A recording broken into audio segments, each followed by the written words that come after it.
Hello and welcome to episode 9 of season 3 of Les Oderants. I'm Dan and we are back. Yay!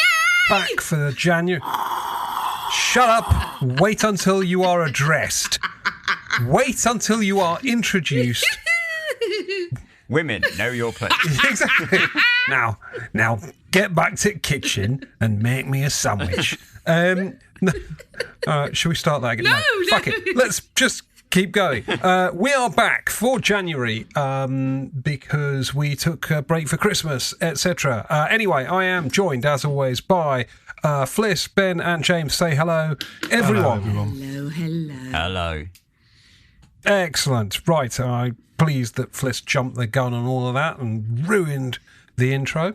Actually, I'm just so excited to be back, Dan.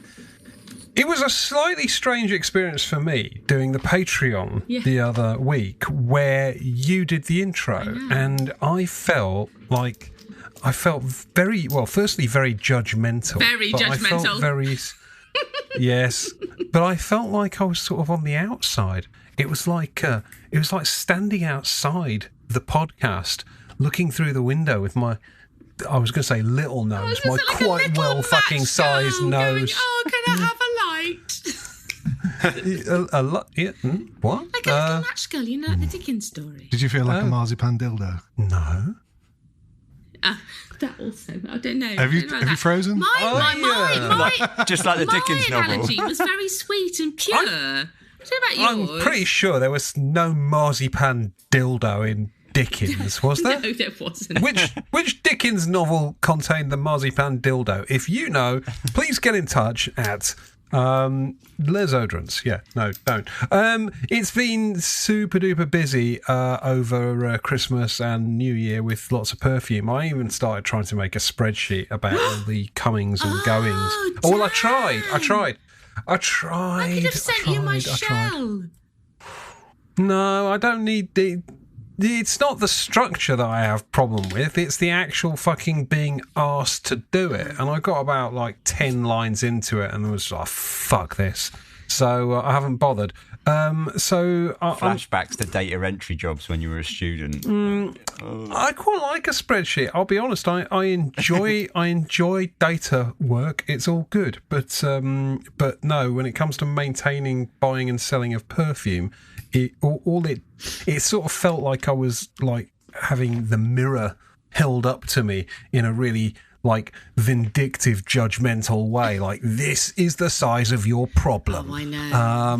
So yeah, it was. I just found it was easier to not do that. Yeah. But there were a few things. I don't think there's anything super worth mentioning. I got ripped off again. I mean, it's usually okay, but I bought a fake on eBay, which was very irritating. Oh, so dull. Well, it was a Bodicea, actually. I didn't even know they made fake Bodiceas.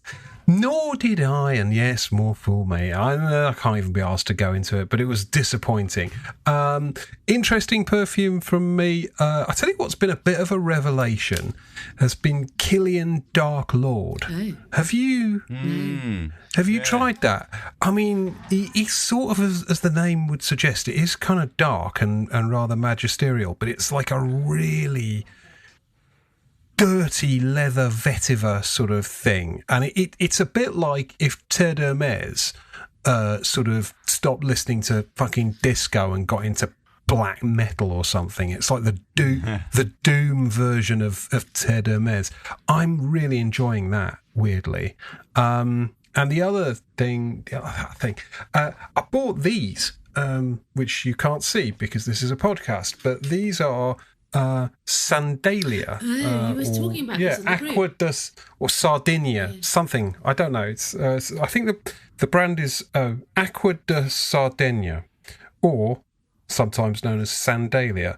And the Perfume Playground have like an eBay outlet shop, and they retail normally for like 180 quid, and they just sort of dumped a load of kind of testers on their outlet store for like 30 quid each.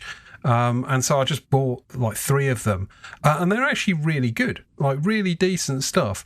Like a little bit derivative, but they all smell like really decent quality perfumes. So that was quite a nice sort of little achievement. I mean, it's not really something worth chasing around for. I certainly wouldn't pay 180 quid for them, but then there's very little I would.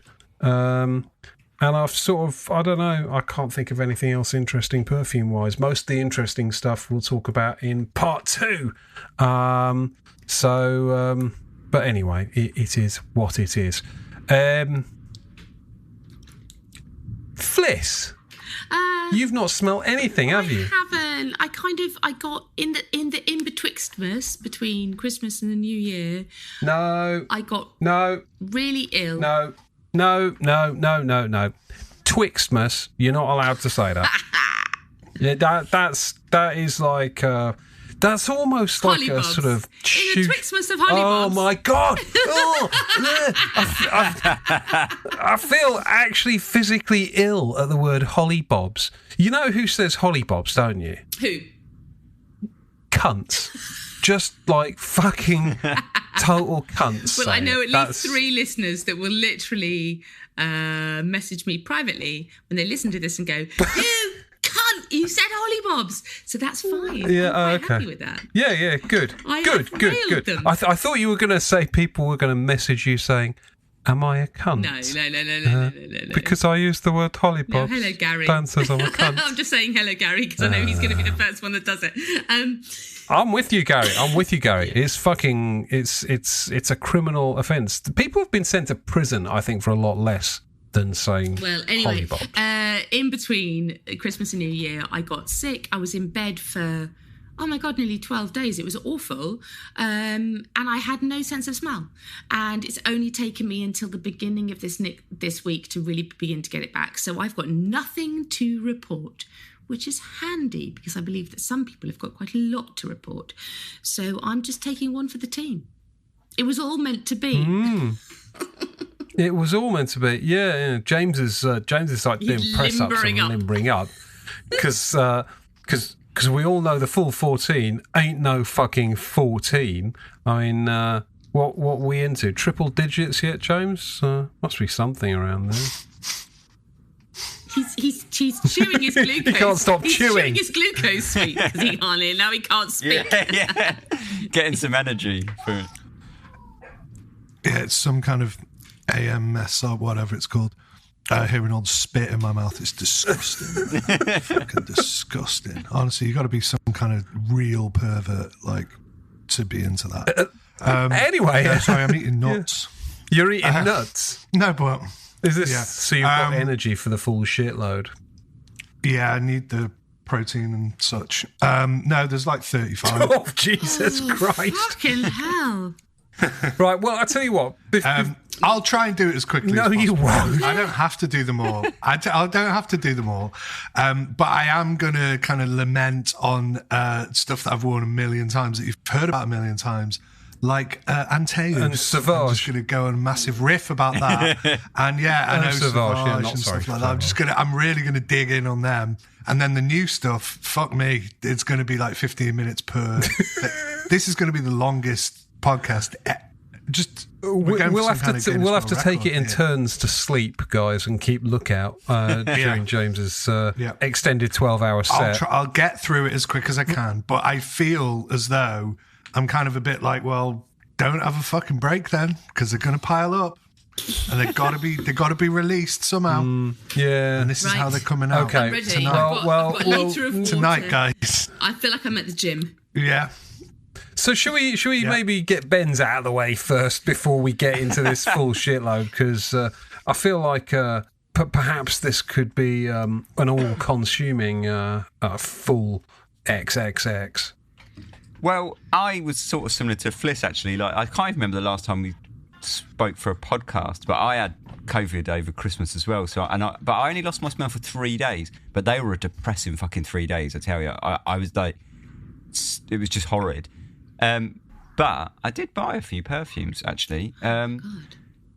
Did I speak about Purple Oud last time? Or you said that it was like a really big fucking bottle and you just wanted to have it in your little tiny hands because it was so fucking big. Yeah, I thought we spoke about it. Yeah. So I bought Purple Oud. You're a bit like... well... Yeah. You know what it's like. But then I bought a couple of bargains after that. One of them was really good and the other one not so. But one of them I've talked about. So I bought Le Pavilion d'Or. I bought a partial bottle off eBay. For 50 quid? £30. £30 for half a bottle of Le Pavilion d'Or. Now, I was watching that, and then the seller put out an offer for 30, and I fucking snapped it. Because I got the offer through, and I tried to do it for 30 quid, and it was already gone, and it was you. Oh. I was sitting there next to my phone, had some mates over on like a Saturday night, and I got it through, and they were like, "What are you doing?" I was perfume. Like, "Buying perfume." I'm so pleased I went to you because after that conversation that we had in the last episode about like everybody in the perfume in the collecting knows each other, it's curious to me, and it just proves our point that I was watching it too. You got it. I'm happy for you. If you don't want it anymore, I'll take it off your hands for 25. She's not happy for you. It for that Floriku that you got. Yeah, it'll serve me one for the fucking Floriku. It's fine. And what else? So the other one I bought, which was another absolute bargain. I never would have bought it had it not been such a bargain. But it came from the same place as the Purple Oud. It was the Dior Sakura. Now, I've looked at that for ages because I had Rose Gypsy and Rose Kabuki, and I really liked that one. And I thought, well, I wonder if it's a bit like that. I'll try it. Fucking hell! Has anyone ever smelt it? Dior Sakura. Don't bother. No. It's phenomenally boring. It's very good, and it's very nice, but it is phenomenally boring. It knocks it out of the park. You've not smelt anything so boring in your life. It's basically like almost the world heavyweight champion of boring. It really is. It's almost like a very faint rose water, but it does have a really nice element of it's got mimosa and a lot of musks in it. I recognise a lot of the musks from James when you sent us the materials. One of those musks, there's a shit ton of that in it, and I think it makes up like 90% of the perfume actually.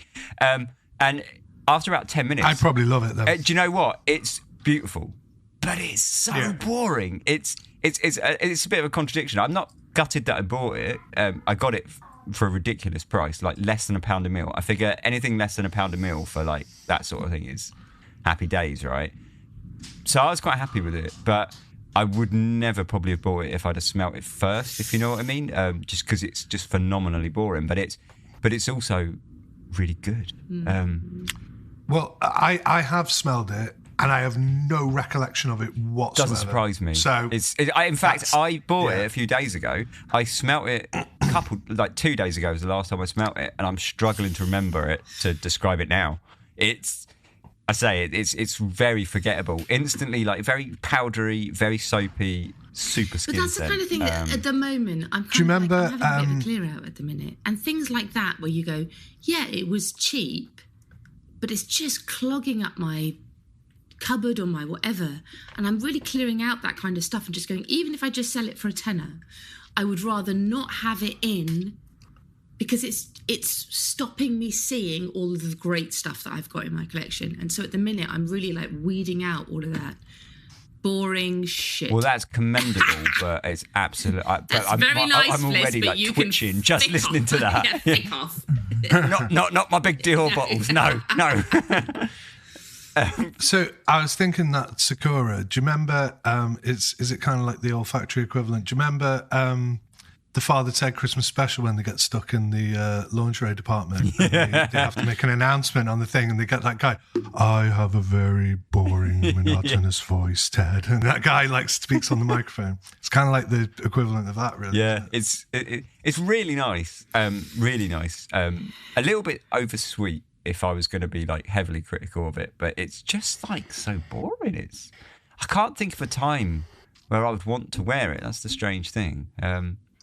But hopefully I'll find one. Anyway, so that's what I bought over Christmas. I smelled a bunch of other stuff, but we'll be talking about that later. But yeah, that's the sort of stuff I bought. Purple Oud was good. I like that. So I can't remember if I talked about it or not, but I did like that. And the Pavilion I remember d'Or, you talking about that. Very it's nice. But again, we spoke about that. So yeah, nothing to report. Move on.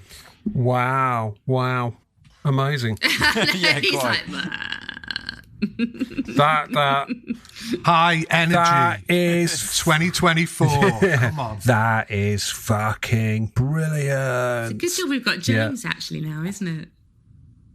Yeah. Yeah, exactly, Well- fuckers. You're all like, oh, I couldn't smell anything, No, or I've had I could- COVID, or I've been in bed, Honestly, I've but smelled no, about 3 perfumes. I've had COVID like 3 times now, I think, and that's the first time I've lost my sense of smell. And fucking hell, man, it was so depressing. It was so yeah, depressing. it was is. unreal. It's very miserable. Although I could clean up the cat shit very easily, that was magic. But everything else, super depressing. Well, every dark cloud has a silver lining. Well, they reckon that's why, what's his name, Michael Hutchins asphyxie wanked himself to death, because he lost his sense of smell, didn't he? I'm always going on about this. Are you? Do you not know about this? Have I not mentioned this on the podcast before? I don't think so. I actually found it fascinating. I kind of made a slightly flippant, like trying to be amusing comment then, but I watched a documentary about it. It's a brilliant documentary. Right. And it's got like Kylie in it and stuff. And everybody that ever met that guy was like, they might have taken the piss out of him or didn't like his music or whatever, but they were all like, he was a really nice fella. I'm sure I've seen that documentary. Oh, it's really good. No, yeah. I have. Yeah, and he had his like troubles and whatever, but one of the major things was that he lost his sense of smell. He had like a car accident or some kind of weird accident, and he lost his sense of smell. And they said his personality literally changed like that, like over even like just a few weeks after losing it. And he felt like there was some psychologist on there saying you lose your sense of self when you lose your sense of smell. It can really affect people, and apparently that was what. And it can lead to behaviours like taking more risks and stuff like that. Again, not trying to say that was anything, but that can be a factor as to why he would suddenly, because he never did drugs, because his brother was like a junkie and stuff, and he never did drugs. And then all of a sudden he was like, I'm going to do fucking heroin and shit. So, wow. Yeah, and do weird, sex things and stuff that ultimately, did him on in. a sort of related note, this idea of like risk taking and stuff, like people who do all this fucking like daredevil shit, like I don't know, fucking free climbing up like enormous buildings where or I don't know, jumping over canyons, whatever stupid fucking idiotic shit they come up with, and apparently it's not because they are thrill seekers as such,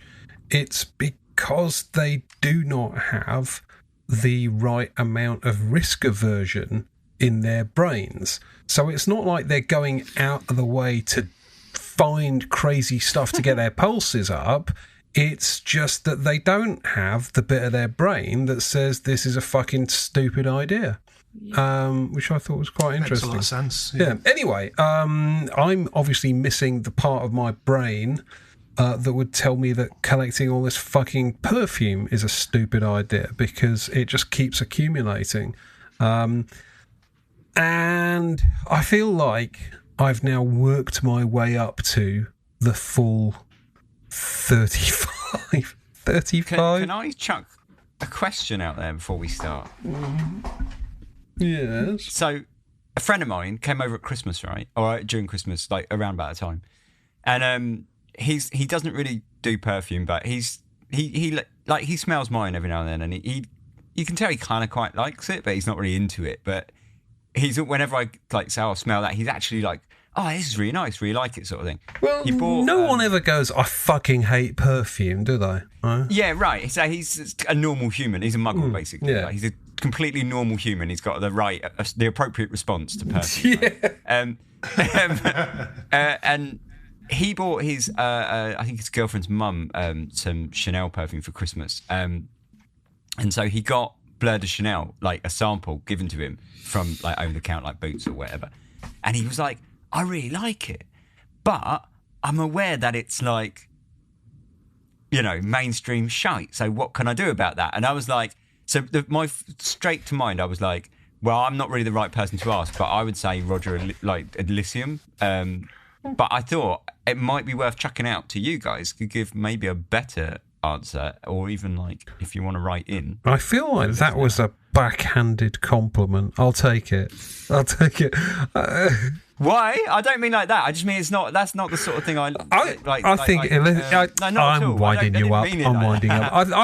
I think the Elysium Parfum is a good suggestion. It's very easy, likable, sort of grapefruity sort of thing. But if you like Bleu de Chanel, wear Bleu de Chanel. There's nothing wrong with it. It's a good fucking perfume. I did actually say that. I was like... it's designer, but there's a lot of other crappier designers, and a lot of the stuff that Chanel puts out is really actually very good. And if he's a muggle, he doesn't want to spend huge amounts of cash on it, suggesting a Roja is like, so just let him wear exactly, Bleu de Chanel is what we might call it. But... I mean, so I did actually say that. I said, like, do you know what? If you like it, why don't you just wear that? But because I think he was asking me because he was expecting me to come out with, like, oh, what about all this, like, exotic wild shit? And instead I was like, don't really know, actually. No, I think it's a fair call. If you like it, wear it. Although, that was a Chanel. I bought a Chanel over Christmas. For the second time, I bought Le Lion. I'm still not sure about it. It's fucking phenomenal. Don't be a dick. It's a great perfume. I just don't know if I like it. Give it to me then. It's amazing. I ain't giving you shit, fam. What as if like fucking.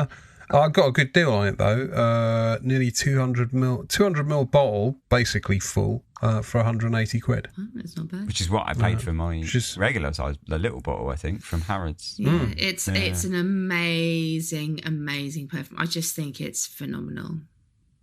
And it's so obviously not Chanel now. It's so against everything that the Chanel released. For me, it was just like, whoa, what are you doing? You know, you look at their lineup and it just not just shouts out, but sings as a piece of real kind of audacity for me.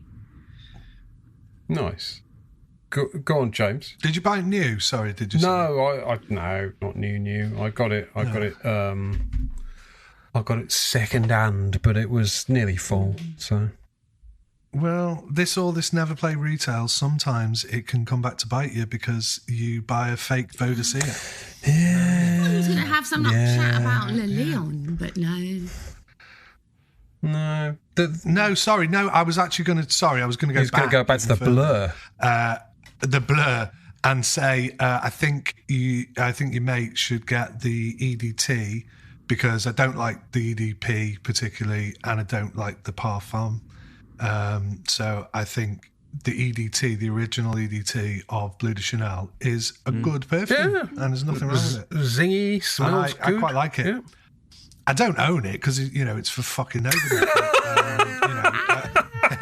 I'm only kidding. I don't own it because it's just for cunts. I actually do own a bottle of it. Weird. Well, good for you. Is it the EDT? Yeah, I've got. You know what I mean? That one kind of sparkles. I've got the EDP. Others, I was sorry, just like, what is this shit? No, I mean, I might be the wrong. Posh one. You're wrong. Sorry, and then coming back to Fliss about Le Lion, you know what I think about Le Lion. You love it. I feel exactly the same way. I love it. I don't have it, but I'm probably... I mean, it's not going anywhere, is it? I don't think. So, no, I'll get it one day, maybe. It's not going anywhere, and that's part of the thinking about why I previously sold it. On the whole, I will sell things that I'm on the fence about if I'm sort of confident I can pick them up again and, not going to have to fucking sell a kidney to do so. I just think it's the most... I think it's the best Chanel release for aeons. I think it's phenomenal. I love it. Okay. So now it's the full 35. So I wore Celine Cologne Française, which was so fucking long ago, I don't even remember what it was. So loads of them. It certainly won't have lasted 35 days. I mean, you'd be lucky if that one lasts 35 minutes. Yeah, it doesn't last very long. Okay, it's a kind of, is it like a white floral citrus fucking cologne type perfume? Yeah, I mean, it's a good one. It smells nice. Of course it is. But yeah, it's pretty fleeting, to say the least. Then I wore a Boucheron Pour Homme, which you might go, oh, you Boufferon. Boucheron. Boof. Hey, come on. In fit of self-awareness, James tells everyone else to behave. Yeah. Don't talk about boofing. Stop boofing. Come on. What's the? Is it Boucheron Homme? Is it Pour Homme? No. I mean, the only Boucheron one I know, I think, is Jaipur. Jaipur. Well, that's the one that I've owned for years and gone, why have I not bought the Pour Homme? Because it's fucking cheap as chips. It's been around for ages. I know, I've smelled it before. I know it's good. Is it good? I just have never owned it. So I bought a bottle. So that's actually quite, you might think, oh, I'm recycling old shit. No. But that's actually one that I only just bought. Is it good? And worth it? That's why I wore it. Yeah, it's not brilliant. I would say there's better stuff. Like, it's along the lines of your Czar, your Jazz, your kind of those kind of perfumes, but it's not as good as those, unfortunately. That might be due to modern reformulation or whatever. The original ones might be really... It's a good perfume, though. It's decent and it's worth having, but it's nothing life-changing or that will... I don't think it has any elements that anybody would ever go... Boucheron Pour Homme is my favourite of this particular genre of perfume. Men's kind of, elegant, sort of nice men's beers. But it's very good. I prefer Jaipur. Yeah, cool. I'll be honest. Then I wore Eldo Noël au Balcon. Nice. Which You've talked about this. That was your Christmassy one last year, wasn't it? Yeah, because we're going back to kind of Christmassy sort of time with this week that I wore this. So yeah, it's a kind of very heavy amber and kind of apricot sort of perfume. Champagne-y, fuzzy thing. Yeah, it does have that. Absolutely, yeah. So it has like a fizzy, booze basically, kind of effect. Noël au balcon means everyone in the balcony or whatever, or Christmas in the balcony. But then the visuals for it are like some tits spilling out of a corset, which is also another type of balcony. And quite frankly, that's exactly what it's like. It's like, oh, we're in the balcony of the theatre, but we're also just like all our tits are spilling out and having some fun. That's, for me, that's what it's like. I'm a big fan of spilling tits, if that's such a thing. Very good. Then I wore Jubilation 25 Man. 25 Man. Is it 25? Yeah, 25 is the original one. Is the original one. And then 40 is the new one. That's right, which I also wore somewhere down there. But that's for this second half job. Oh, is that a second half one? Yeah, sorry, that's one of your thingies, so I'll skip over that when I come to it. Obviously I love that. It kind of gave me sort of food for thought, obviously, with the comparison to the new one, which we were going to talk about in the second half. I definitely want to hear your thoughts on how those compare. Well, this is it. And I do have the original, because people like to say to me, oh, yeah, but you're not comparing it to the... And I have got the original one, and I am comparing it to that. So, yeah. Anyway, Celine Reptile. Not particularly reptilian, but it's a kind of spicy... It's got a sort of like gingery, it's kind of spicy incense, I suppose, kind of woody.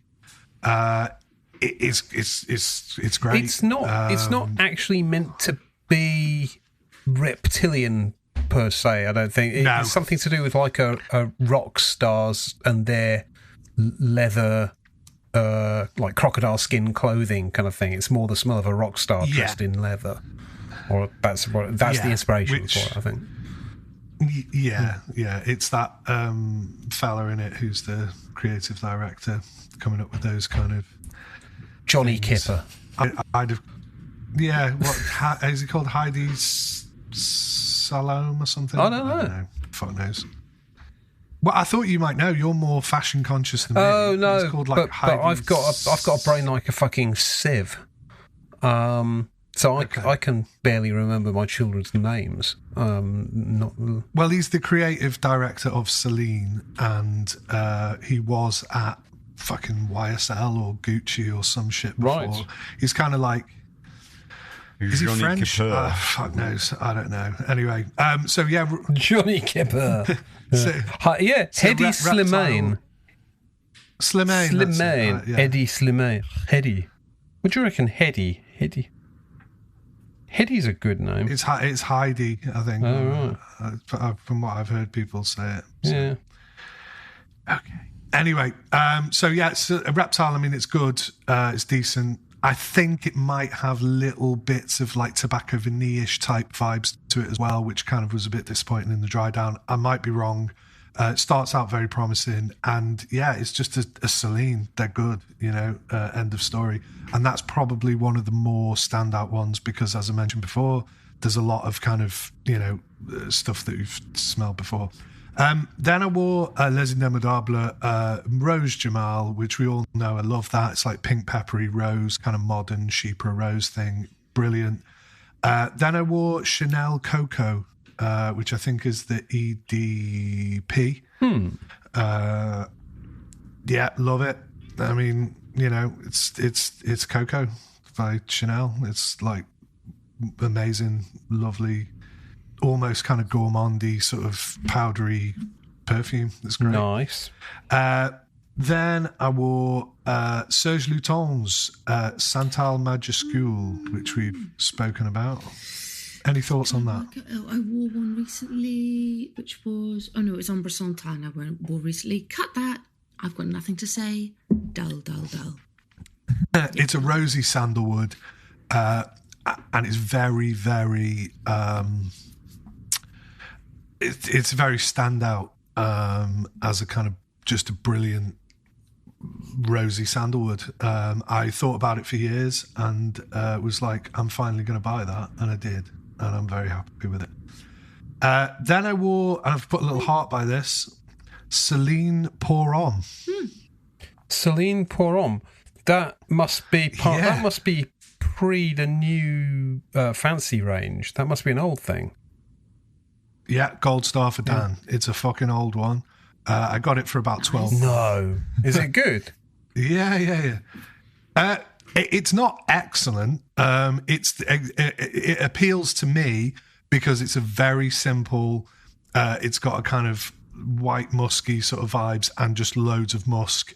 It smells a bit like those early 2000s, late 90s maybe, a little bit like by D&G or Gucci Envy, along those lines. It's not as standout as those, right? It's even more sort of bland, but it's a kind of musky, slightly boring perfume that is, if you buy it for like, I don't know, it was 12, 14 quid, I can't remember what it was. If you bought it for that, you'd go, yeah, that's all right, that. Do you know what I mean? I'm perfectly happy with it, and I really enjoyed wearing it, to be honest. So I thought it was great. So even before they had this revamped, new posh line that they've done, clearly some of their old stuff. Actually, let me just revert on that. The opening of it is quite spicy. It's quite like smooth nutmeg cardamom vibes. It's a little bit like, that twisty Lancôme pour on one with the twisty bottle. It's a bit like that. Oh, Hypnose. Is that hip? Yeah, Hypnoise. Hypnoise. Yeah, I think that little accent makes it into a noise. Oh, get you. I think so. Very cosmopolitan. Yeah. Yeah. I'm just parroting other people's pronunciation of it, so they might be wrong. I'm just looking up even more of a the dick. Celine. It's an Annick Monado. Is that? Yes. Yeah, Annick Monado. Yeah. So yeah, milky, creamy, musk vibes, very much my scene. Then I wore Acro Awake. Sorry, I've already slagged Sorry, off on James. here. Just for looping back, she also did Jaipur Om.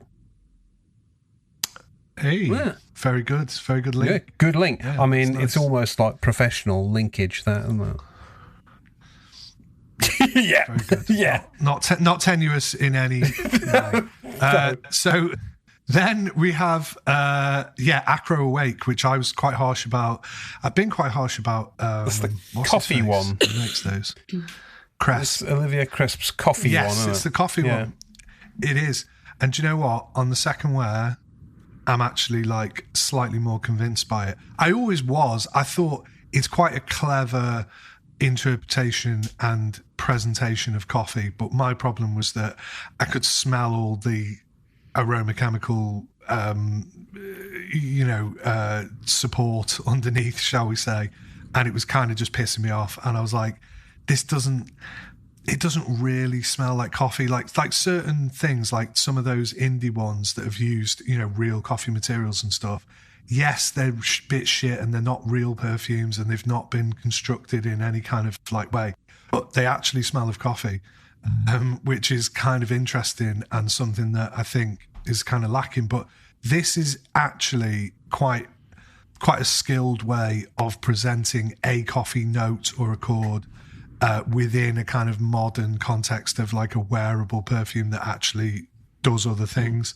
So I think to give it fair dues, I thought it was very, I think it's pretty good actually upon maybe second or third wear. I've used all my sample now, so I think those Acros are hit and miss. I think there's one in there that is pretty spectacularly good and very creative, and the others are kind of sort of trying to be, but also sort of trying to appeal to, they're trying to sell.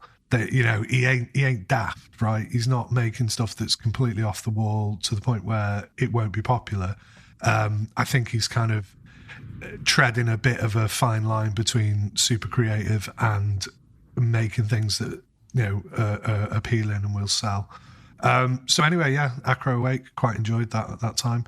Amouage Epic 56, which we've spoken about on here. I just felt like returning to some of these because they're spectacularly good perfumes. You don't need much of them.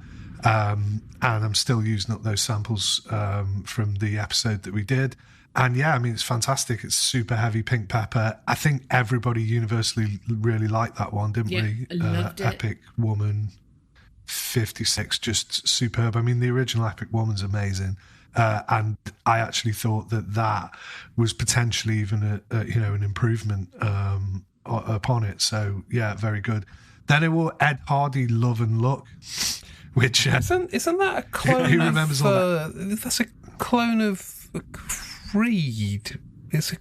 Yeah, look at this fucking encyclopedic knowledge from this fucker here. Do you know what I mean? Creed? Isn't that a Creed? It's Creed. You like Columbo? Just one other thing. Is that it's the Millicent Imperial clone or something, isn't it? Correct. Yeah, there you go. Yes.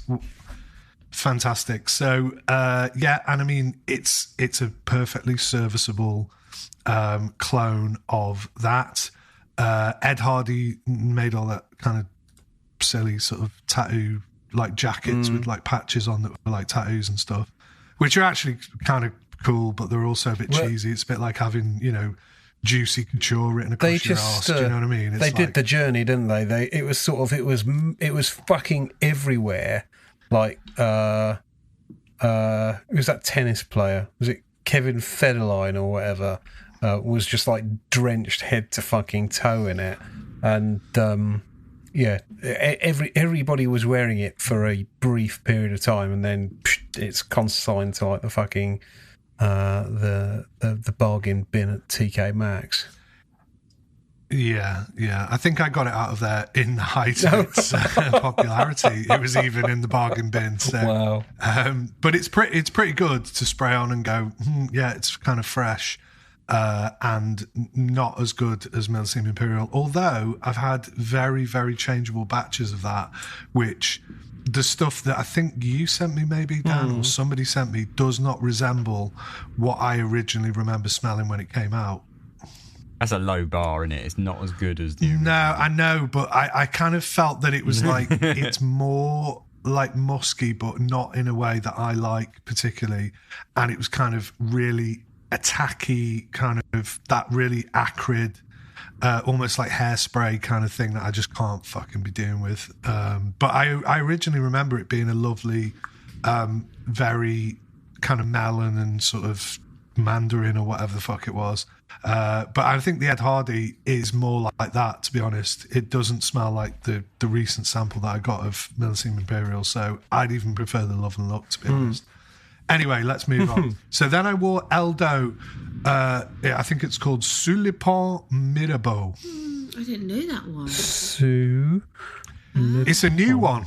It's a new one. And do you know what? I can't fucking remember what I said about it. So let's have a look. A ringing endorsement. No, well, actually, I do vaguely remember, right? It's a kind of salty, it's got that salty sea bullshit. Let's have a salty look on, sea bullshit. Not that fucking salty sea bullshit. Well, let's see, shall we? Right. I did write a review. Let's have a look if it's still top of the tree on here. No. Oh, a couple of people have reviewed it after me. Did I even review it? No, I didn't fucking review it. Oh. Excellent. Really? So you can't remember it. Oh, for Christ's sake. This is great podcast stuff, this. Mirabeau. No, I obviously didn't. So yeah, it's kind of right. I do vaguely remember, right? It kind of started to annoy me a bit.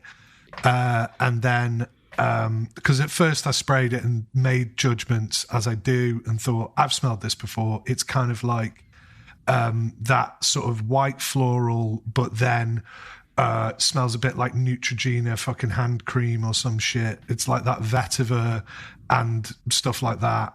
Kind of seaweedy, seaside vibes. I was like, no, thank you. And then as I wore it during the day, it actually got better and better, and I could kind of see that was sort of retreating into the background, and I was getting more of the like base materials again, probably musks and stuff that I was like, yeah, this is it sort of straddles a line again between like really nice, basic, just nice perfumery and a little bit of that edgy, do you want to smell like kind of a bit cummy or whatever. It's kind of half good and half, but I appreciate that weirdness and the interest of having a little bit of that there. So I don't know, maybe I'm just a pervert. Then I wore YSL Jazz, which we've heard me talk about a million times. Then I wore nothing for a day. Mm-hmm. Then I wore Vera Wang for him. Oh, nice. Yeah, it's nice. It's a bit like the Tom Ford. Is it Tom Ford Extreme or for him or what? For men? Tom Ford for men. For men. Yeah, it is a little bit like that. Yeah, not as good, but it's getting there. I find a kind of figgy note in the top to the Vera Wang a little bit. It goes for a fortune these days. I once bought a bottle for my brother-in-law for like 13 quid. It goes, apparently people pay hundreds for it these days. No fucking way. Oh, I'll get rid of mine, easy. If people are paying hundreds for it, fuck. Oh, you should have a. I mean, you should certainly have a look at some of the items in your collection, which you probably think are reasonably pedestrian and so, and you're not really that arsed about. Yeah. Quite probably are worth a bit of a fucking fortune these days. We talked about the Dries Van Noten one. Yeah. And Thierry Mugler. Oh, yeah, you've got that whole Amen collection. Did you sell them? Yeah, which... No, I didn't. Just because I thought, I felt a bit like, what am I even collecting stuff for? If not to... the whole point of a collection is to have, like... I suppose it's to have stuff that you wear, but there's a kind of balance between... Because I do wear those. But I don't just want to... I kind of felt like I was selling stuff off, and I felt a bit bad. And I was like, no, I only sold 3 perfumes. So I probably bought about 5. but you're still only cheapo ones. Well, yeah, exactly. So, yeah, just the Dries Van Noten had to go because I wasn't going to wear it and I didn't really like it. No. So I'm not really asked about that. But those Amens, yeah, maybe I'll just wait even longer and they'll be worth more. So Hermes Agar Ebien, which is... kind of a bit like it's a sort of oud base with a bit of bergamot in the top. It's nothing. Is that from the same groundbreaking? Is that from the sort of posh Hermescence? That's what they're called. Thank you. Yeah. It saved me. I was just going to call it their posh range.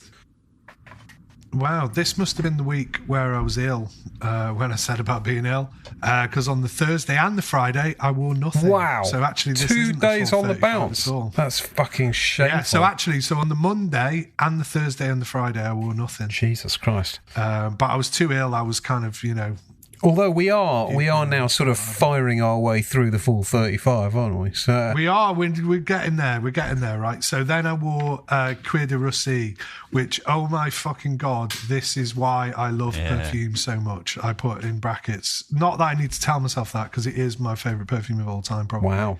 And just wore it and went... Because I'd been wearing nothing for 2 days before it, so it was like a kind of tolerance break. Oh, yeah. And then it just blew my mind with like the most amazing fucking perfume, which, I love it. I love it. Then I wore Ninth Wave, which we're going to talk about, cool. so I'll shut the fuck up about that. Then I wore Triptych, which I'll shut the fuck up about again. We'll talk about that one too. Yeah. Then I wore Bella Bellissima white leather, which may as well be called white chocolate. I like that one. It's an absolute bastard to get hold of. I think, I don't know why, but she seems to only be able to produce like 5 bottles every fucking 26 full moons or whatever.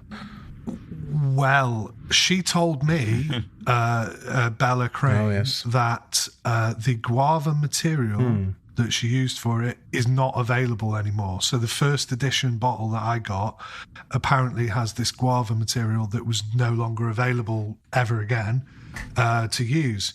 Now, I don't know how true that is, or if I'm even remembering what she said right, but I think that was what she said. And it is the most amazing guava smell, right, that you could imagine. It's just a beautiful, like, tropical, fruity kind of thing with this sort of like vanillic oud.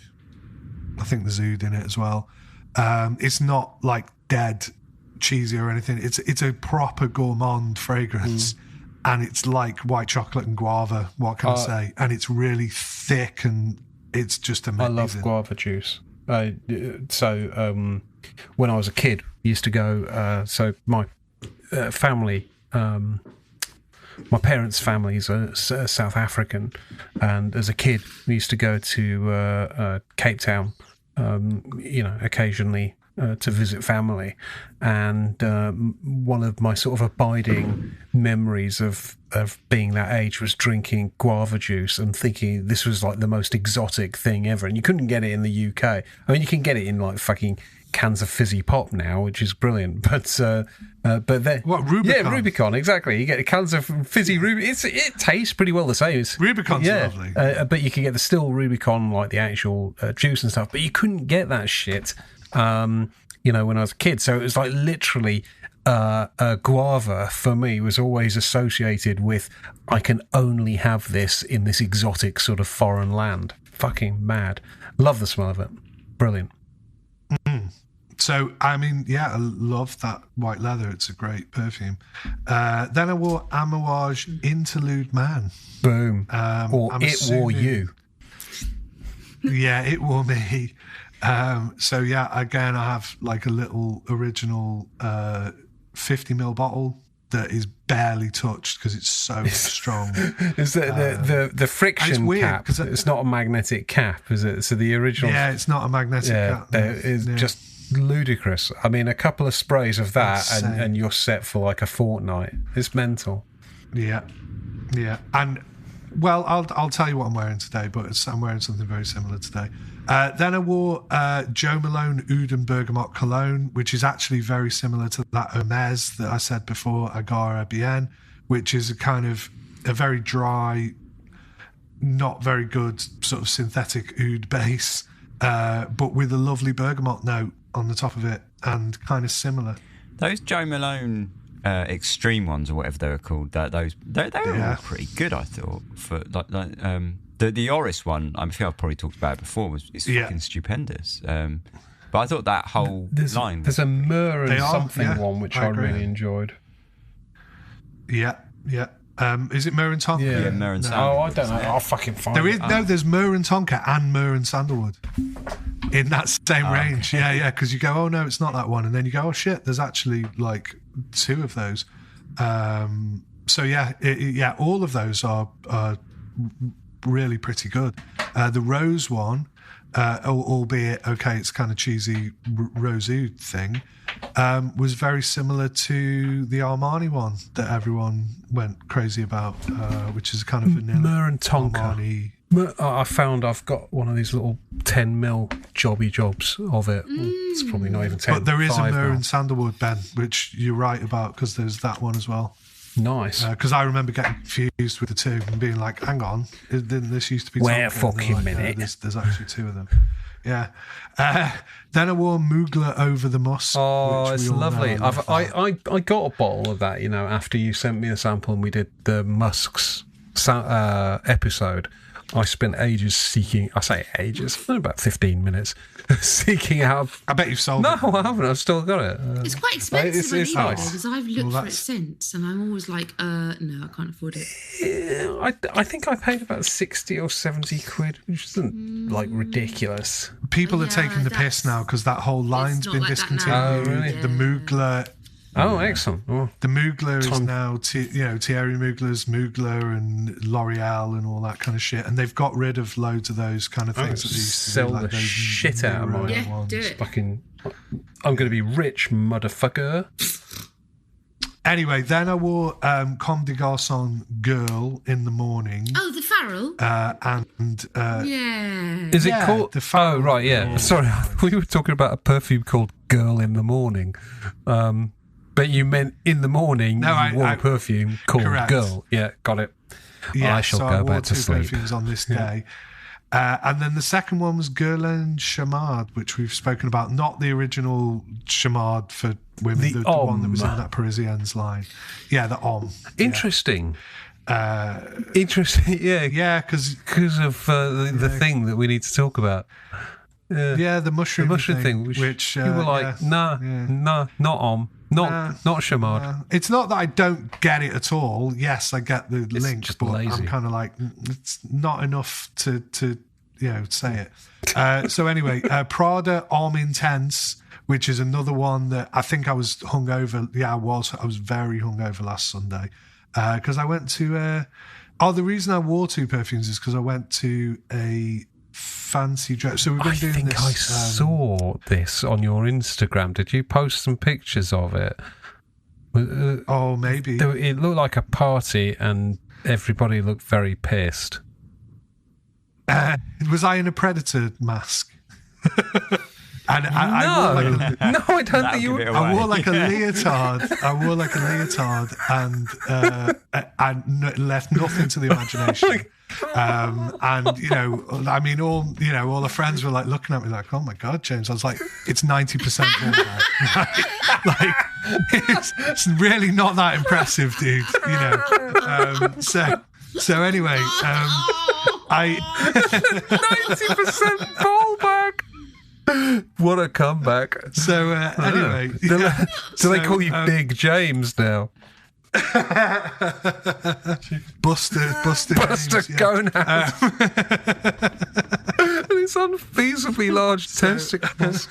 Oh, dear. Yeah. No. Big baggy line. So anyway, so we've been doing Come Dine With Me with some of the Sorry, I just- families just from the- school. That's the thing you laugh at first. No, it's the what's the word? The segue is just amazing. So anyway, we've been doing that. So we've been like taking it in turns to do dinners, cooking dinners for each other, and we've been doing like the scorecards and making the fucking menus and like filming it. Like we all go off into another room and give our opinions, and then we're going to splice it all together and watch it, and whatever. But they're always themed, and I always end up either dressing up as a chick or some kind of weird thing. So I was a predator. For this one, and I'll just give it away because no one will be listening to it. I'm going to be like an inflatable horse for the next one. because the theme is a day at the races. And I was like, well, I would never go to the races because I think horse racing's cruel and I think you're all a bunch of bastards if you support that shit, so fuck you. So I'm actually going to wear wear this horse thing, and I'm going to have a placard with like, stop abusing a majestic creature, and I'm going to have I'm going to like daub myself in blood, and I'm going to be like, you've got blood on your hands, yeah. And I'm going to make Jenny dress as a jockey, and I'm going to fucking abuse her all night. Yeah. Yeah. So anyway, and then you're going to cook. Is this right? Am I following this right? No. Pegging involved? This is still a perfume podcast, right? No, I'm deadly serious. Like I think, because where I live is like a, horse racing town. And it just becomes a toilet full of arseholes. I also agree with you about the horse racing up in the middle of the town, fighting each other. If you're a horse lover, you can't. It's awful. It's horrific. We know your opinions on horse racing, but I mean, just explain the reason for dressing up as a predator and getting your bollocks basically on display. Oh, that one was Hollywood glamour or something So like that. glamorous. So they had like a red carpet outside the house. Well, Jenny was spit spot. You'd like this, Fliss. She was Mary Poppins. Was she any good? And she had the full. Danny. She didn't do. She didn't. It wasn't like method. She wasn't like like if you were doing it. She didn't pretend to be Mary Poppins. She just dressed up as Mary Poppins. And maybe said a couple of little things about, spoons full of sugar. That was fucking amateur hour, honestly. Yeah, it was a bit, but... Close our mouths, Yeah. Jenny. So anyway. Fish.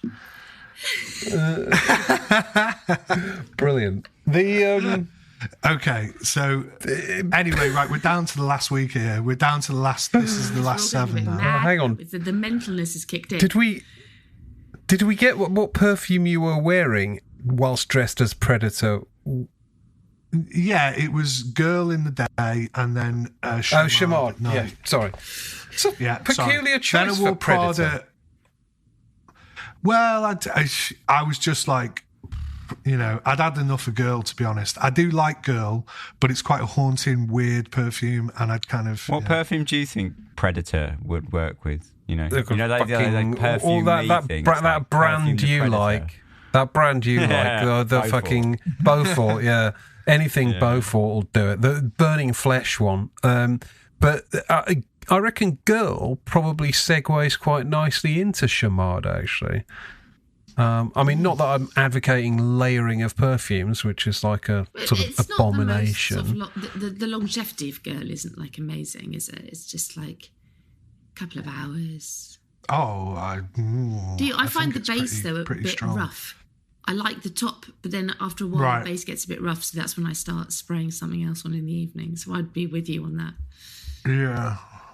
Well, this is it. I found it like I was fatigued by it more than anything else. So I did have to wear the Shamard, and the Shamard's quite a elegant sort of thing. So I was quite happy with that.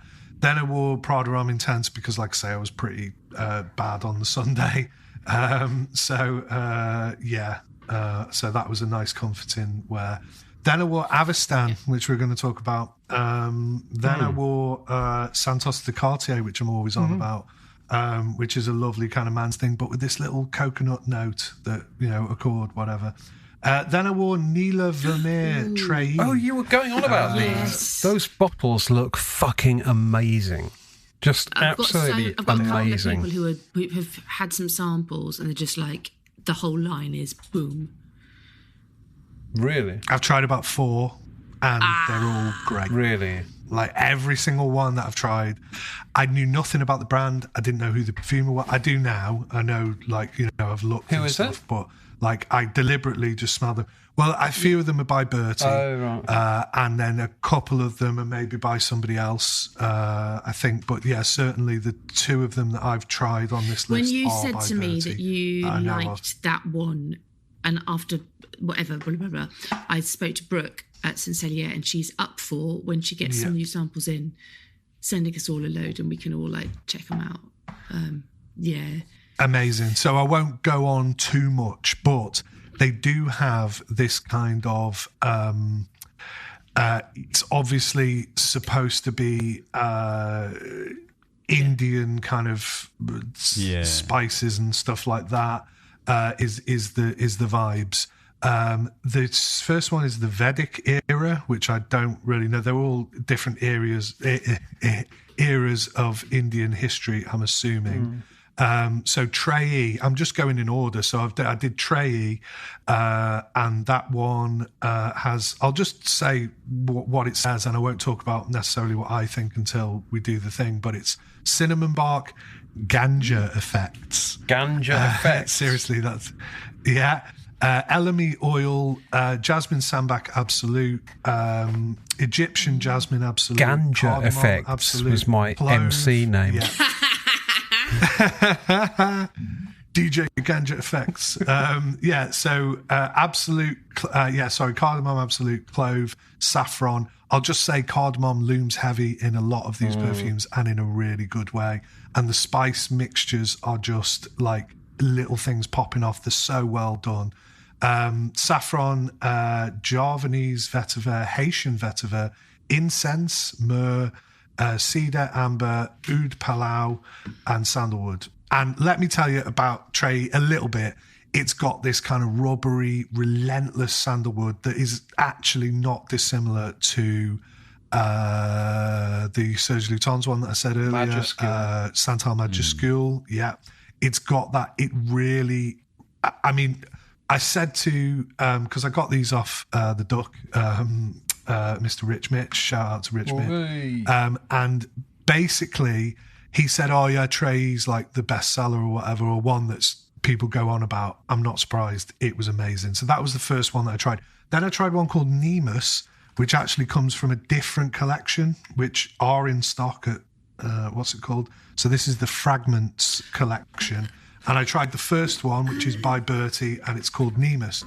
And in actual fact, it reminds me of two ones that I've said are quite bland, which were the Bergamot, the Joe Malone Bergamot and Oud one. Oh, you've got them there. On my list Wonderful. of things to try. Lovers Ascent sent them to me. I need to organise myself. Oh, have a squirt of Nemus now and see what you think. Amazing. This is live podcast shit, guys. Mm-hmm. See, it's not been that much of an ordeal, has it? It's been all right, hasn't it, guys? Hey? It has. I've shepherded you through this kind of... Sorry, I'm looking at this Treyi. I really want it. Would I like it? Get it. Really? What? Just get it? Buy that it. Confident? Yeah. If it's shit, I'll take the flak for it. And I'll buy it off you for sort of, 70% of what you pay. No, honestly, I swear down, you can't not think that that's a good perfume. It's spectacular sort of spices in the opening, and then just this relentless sandalwood accord with, it's not, it's just very refined, and they're actually quite modern, and I'm not surprised that, I don't know if this one is a Bertie. Is that a Bertie, that one? Yeah, I mean, it's incredibly like detailed. It's pure like what he's all about, but kind of modern in a sense that, yes, you can smell the natural materials, and I'm not surprised that it's got this cardamom smooth, I'm not surprised those are used, but I bet they're used in tiny amounts, and he builds accords with molecules, really. But I think it's spectacular. What do you think of that, Fliss? It's very citrusy, aromatic at the top, but actually now, it's only been on for not very long, a minute or so. There's almost like a slight ricey, milky note in there, and there's a bit of animalics at the bottom that are just beginning to come through, so I don't know how it will wear for the rest of my time with it, but it's smoothed out very, very quickly. And there's something slightly poopy about the animalic in the bottom of it. It's a little bit... I mean, to be fair... Yeah, it's not all fun and games. Literally, before we started recording, we had to push back by half an hour because my youngest projectile vomited. Didn't smell a hell of a way from this. that kind of milky, you know, when your 4-year-old has just had a big pint of milk and then thrown up. It's not a horrific smell, but there is a human element to it that's salty and milky and... Nila Vermeer, Nemus, ladies and gentlemen. Yeah, smells like my son's vomit. But it's not. It's not bad. I'm sniffing my arm a lot, but it's odd that I've made that connection. But that's obviously a life thing that's just happened. But there is. Maybe you're just smelling the vomit still on you. I have washed since. But that very milky human accord is really coming through. Yeah.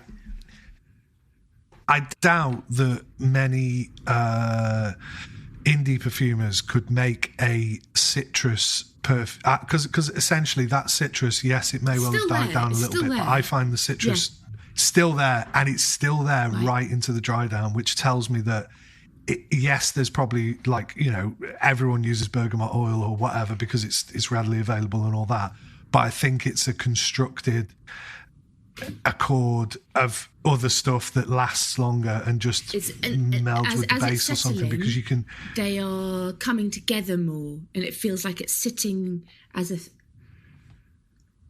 But the animalics at the bottom, it's almost like goat milk. Do you know what you mean when I say goat milk? The way that goat milk smells different to cow's milk? Yeah. It is animalic, yeah. It's got that, like, slightly... I really like it. I mean, I love it. I love a goat milk, so that's fine. But it's not. Cool. Well, anyway, so yeah, I couldn't have described it better myself. So there you go. So then I wore Roberto Greco Raw. Is it called? Raw. I don't know how you say it. Raw. I mean, you read my review, didn't you? I read yours on Fragrantica. Can't even remember what I said, really. Yeah, I thought it was a brilliant perfume for a start. I think it's a brilliant perfume. And I think I understand any hype or vintage fans or anybody that goes on about how good that perfume is, because it's excellent. However, when I first sprayed it, I was like, this smells weirdly amateurish, right? It smelled like an indie perfume, but only because it's really exciting and it kind of smells like vintage perfume. So it's got a kind of very vintage sort of aesthetic to it. It's mildly pissy, which I think is a kind of cassis material, probably. It's got obviously that violet, which people associate. That violet leaf is so strong and green, crispy violets. It's well. I think the reason that anybody will make the comparison with Fahrenheit is because it's methyl octane carbonate, right? I would fucking stake my fucking reputation on the fact that that's your what... reputation, eh? Again, I'm not saying... Well, yeah, I mean, what's left of it?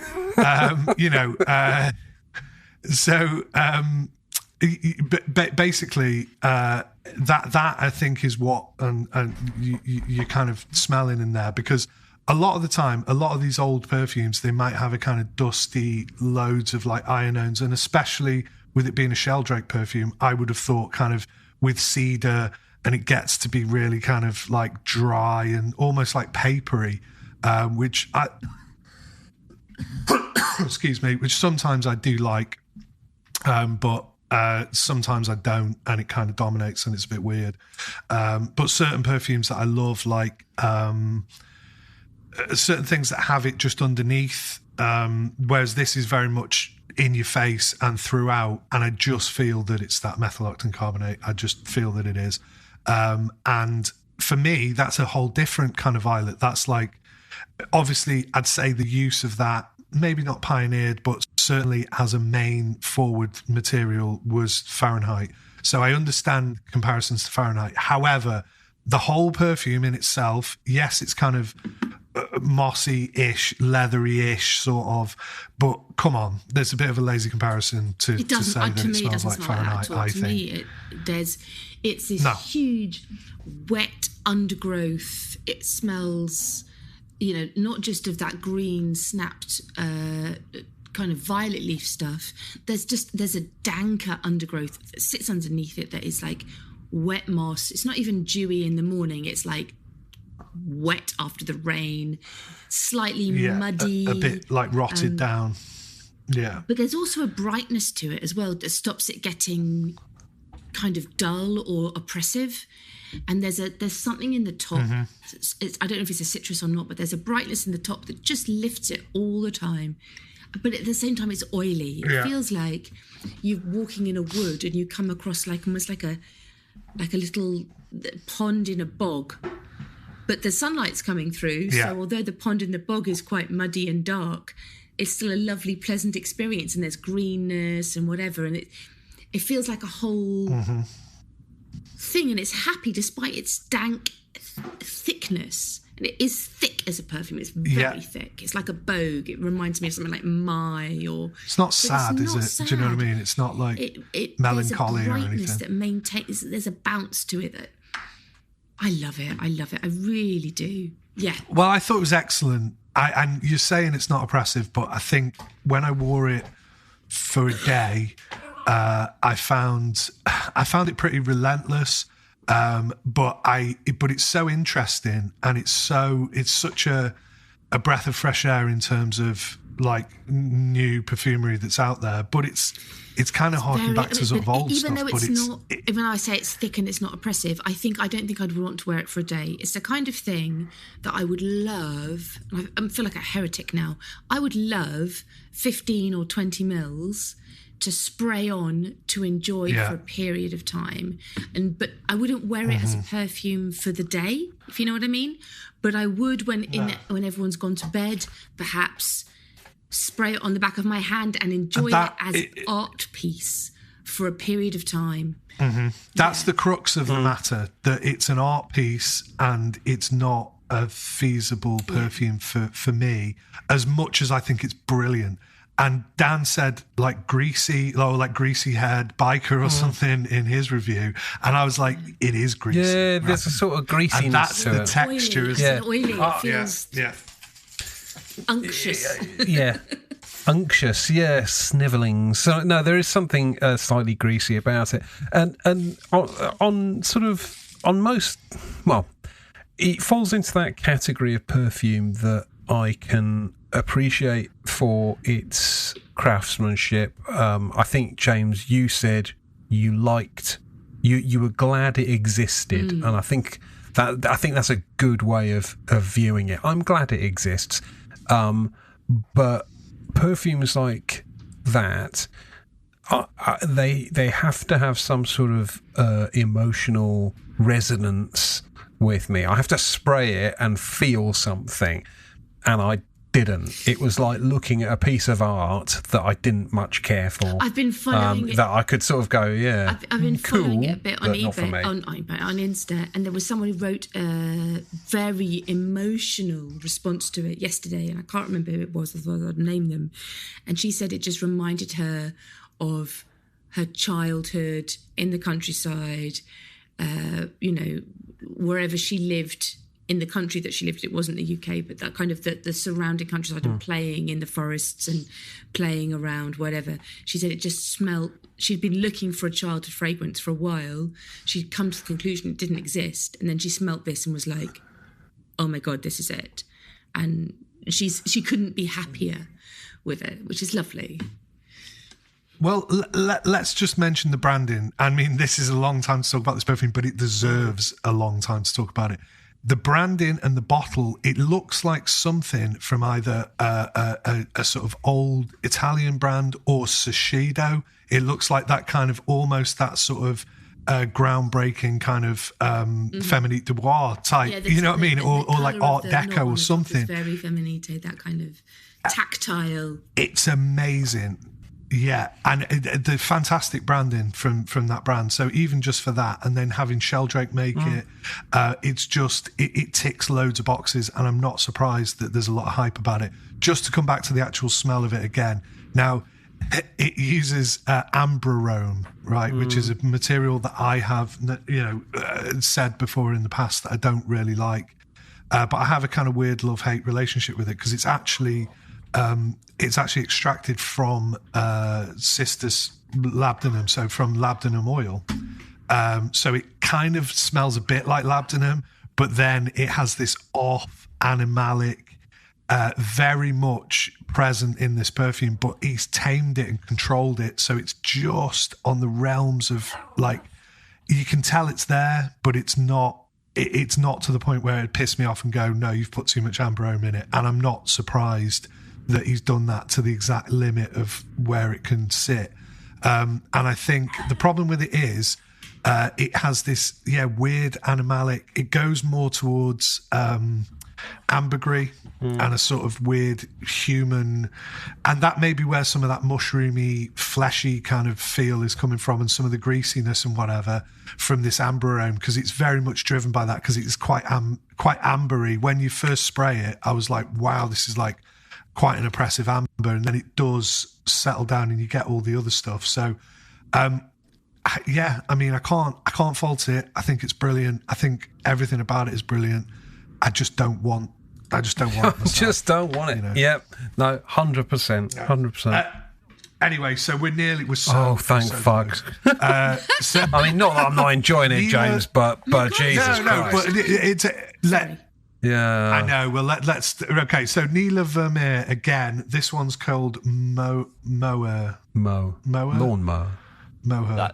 That's the one that stuck out to me, was that Moher and the first one, Trey, were the two that stuck out to me. So, yeah, I mean, I may have shot the whole load and the rest might be shit, who knows?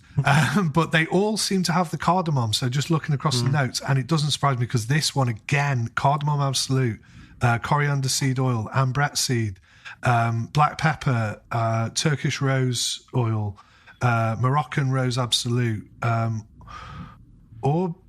aubergine flower, don't know what the fuck that is. Aubergine flower, don't know. Iris, almond milk accord, leather, sandalwood, amber, patchouli, oud palau, benzoin siam, and vanilla. So this is very much an incredible, lovely, delicately spiced, again with the sandalwood, but it's totally different to Trey. You could describe them as both like a spicy sandalwood thing, but this is like, and this is even more subtle and more musky, and the dry down is nicer, but it's less present. Trey literally is like following you around all day and wears quite heavy, whereas this wears quite light and but gorgeous. Like, I really love it. And it's based on this is the Mughal British Raj era, apparently. So yeah, I can't wait for all of us to sniff these and talk about them, because I really enjoyed wearing both of those.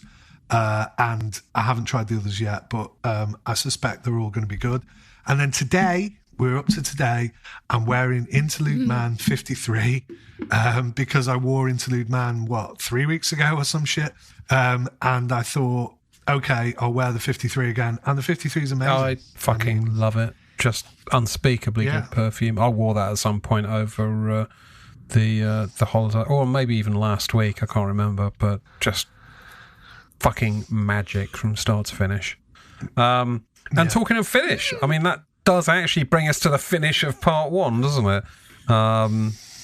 Fucking hell, that was long. That was long ass.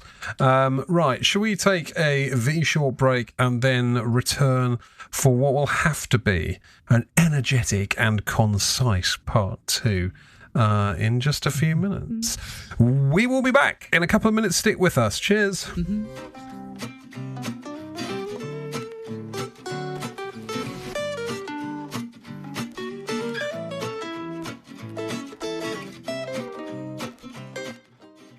Hello and welcome back to part two of Les Oderants. This week we are going to be talking about a random selection of stuff. The reason for this is that we are completely unprepared.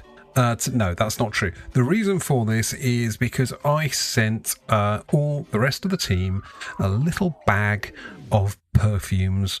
I think it was 4 perfumes. Which I thought were sort of interesting for, just for discussion purposes.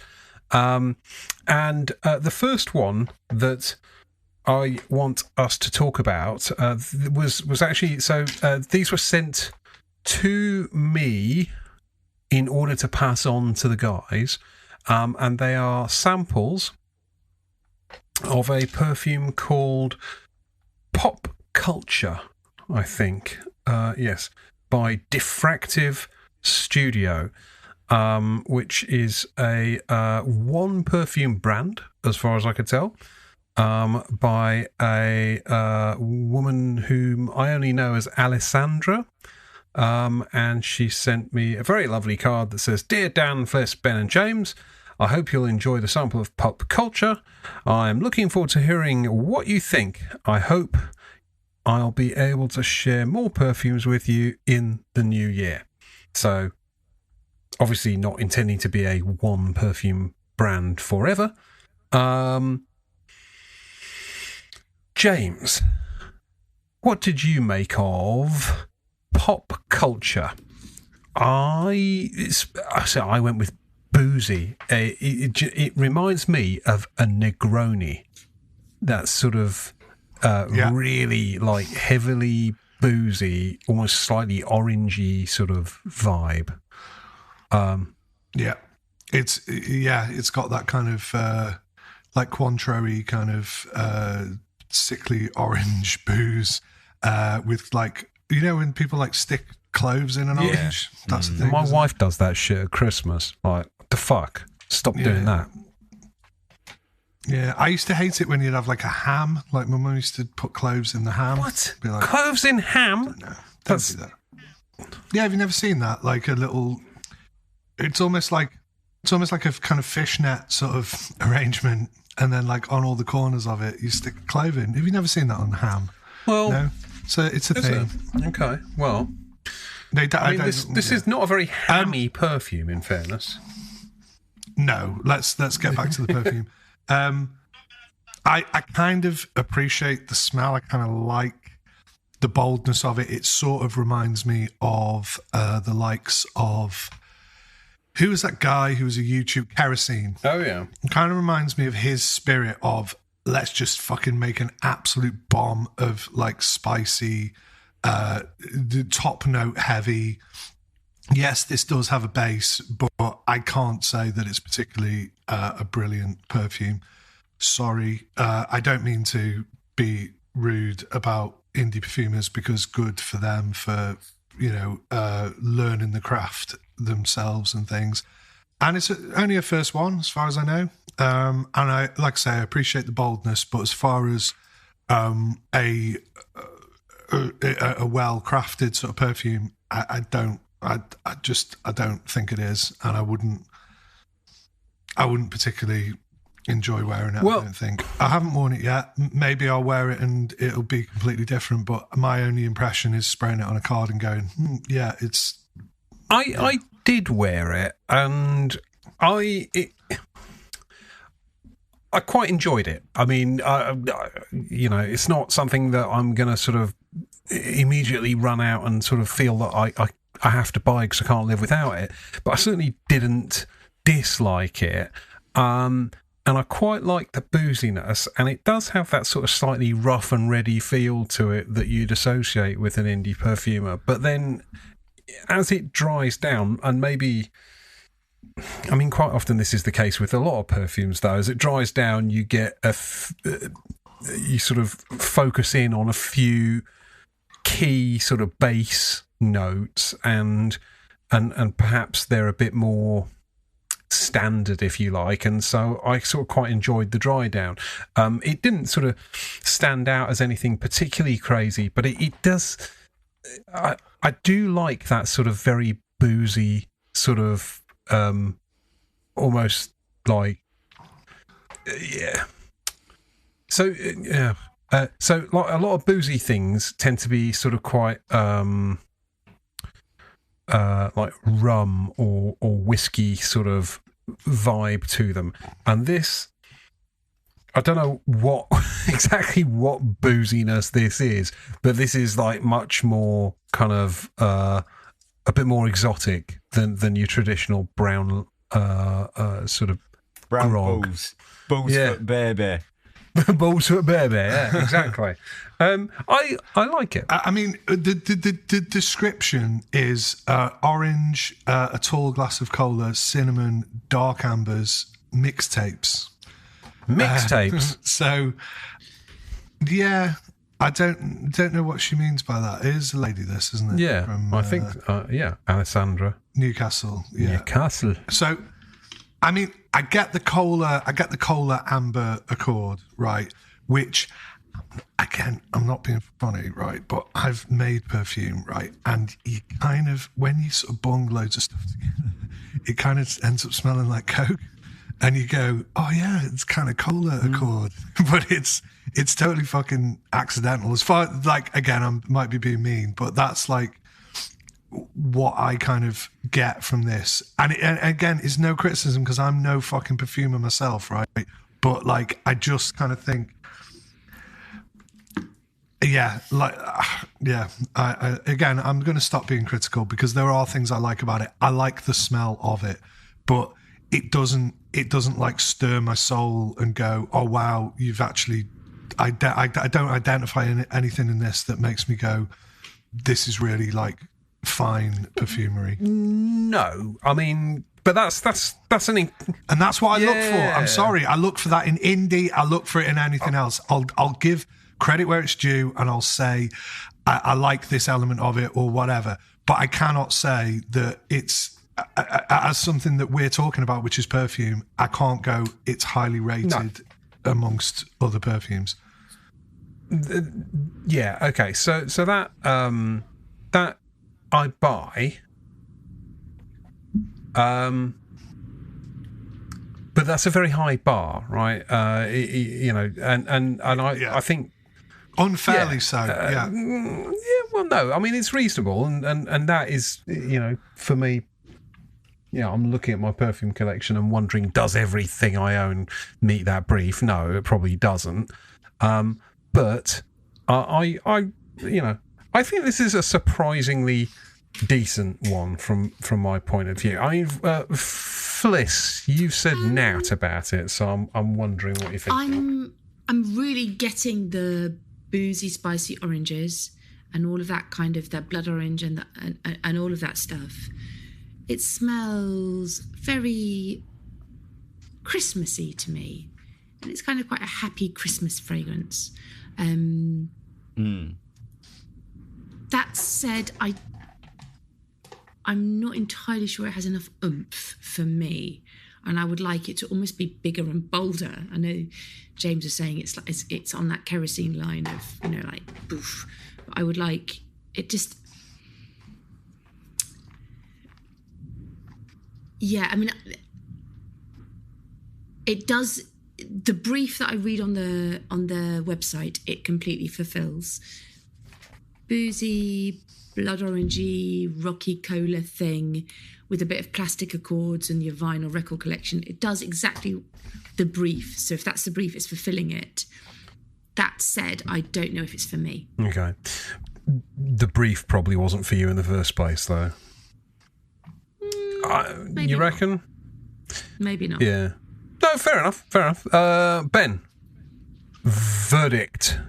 I liked it. I get what James is saying, and I would also say that it didn't like move my soul or anything like that. You know, it wasn't like touched by it in any way, but I did like it, and I do like these perfumes that have this sort of dry down where you sort of smell like you've walked into a Holland and Barrett. Do you know what I mean? And that's what I get from this. You get that kind of like you're walking into an old health food shop or like a market where they sell like licorice sticks and things. And there's no licorice sticks in this, but I think it's possibly the clove kind of thing, the cinnamon clove kind of mixture. You automatically get that sort of like health foody sort of shop, and I like that. The sort of savouriness of it as well, of the dry down, but it's very dry, isn't it? It's woody. Yeah, it is a very woody dry. perfume but as well. But I think I also understand it's got it has the pitfall of that you often find in like indie perfumery where it feels slightly hollow. that it feels like it needs packing out somewhere, and I couldn't tell you where because I haven't got the talent for that. But it feels in like the base feels a little bit like there's too much room for me to move. Like I can like push all my arms out and there's space, but there shouldn't be. Do you know what I mean? Like I should be feeling this more. There should be more weight to it. There should be more heft, more depth, and it lacks that. And I find that indie perfumes do that frequently, actually. But that's being hypercritical. I did like it. I wore it. I really enjoyed it. Actually, it was the first one I wore when I opened Dan's like little sac de magique and sac de magique. Is that what they called your ball bag, James, at your dinner party? Sac de magique. When I was I guess why that popped into my mind, right? Is this is a shit anecdote that you're probably going to be bored. When I was about 18, we used to do a lot of smoking weed a lot, and my mates lived in a caravan. It was a holiday park actually, but they got like a long-term let on it, and it backed onto the South Downs, the fields, and we used to put this rucksack on that we'd like put a CD player in and little speakers, and we called it Le Sac de Magique, and we went for walks across the South Downs absolutely battered, and it was like, who's going to carry Le Sac de Magique, and it was just one of them stupid things. Anyway, do you know what I think? What do you think? If it's going to be called pop culture, and this idea of punk energy and mixtapes and record collections and Polaroids of the silly special moments together, that's straight from the website. I want it to smell a little bit dirtier. At the minute on me, it smells quite clean. And all my memories of those mixtape vinyl records days from university, there's something else in there that's a bit more. Either you haven't washed for 2 days because you slept overnight at a friend's on the sofa, or you put smoking weed, or someone in the house is smoking weed, or, you know, there was fag ash because everyone smoked in houses at that point. You know, there was just a little bit more.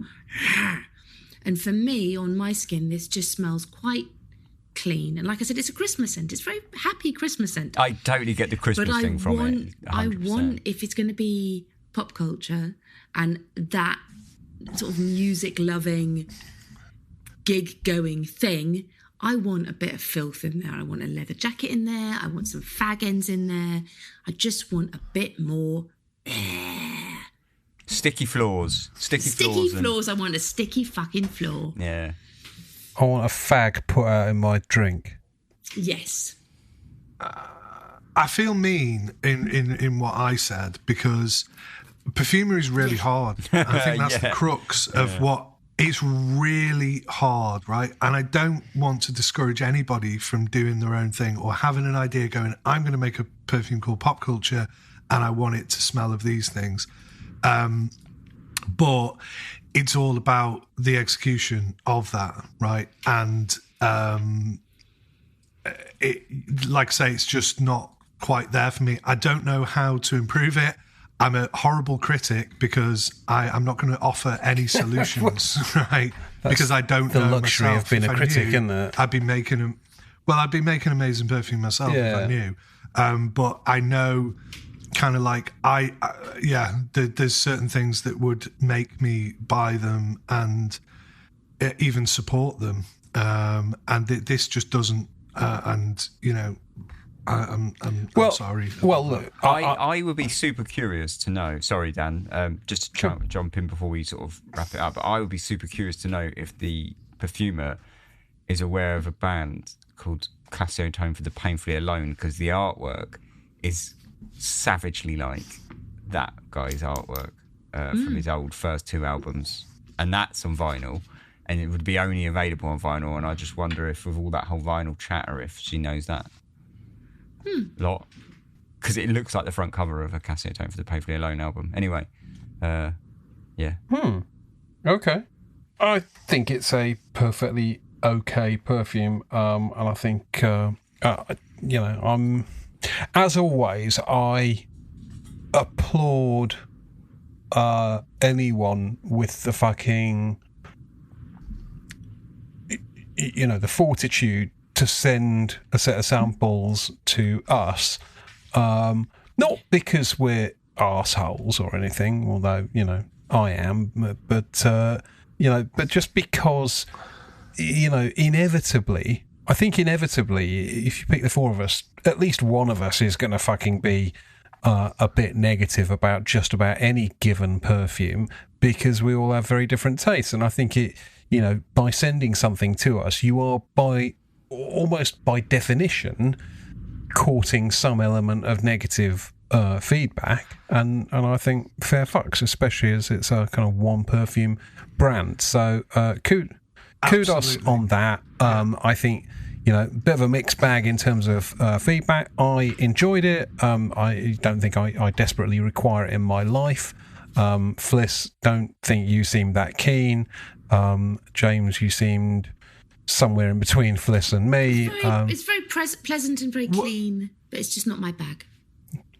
Nothing would make me happier if she made another perfume and sent it to us and it was amazing, right? Nothing would make me happier. It doesn't, like, it's, you know, doesn't fill me with joy to, you know, shit on someone's, like, dreams or say mean things about the perfume. I don't think I'm mean, but I think, like, and I want to be supportive. I want people to do perfumery, and I want them to learn themselves and do better. But I've got to be honest about what I think is great perfumery, and that's just what I've got to be.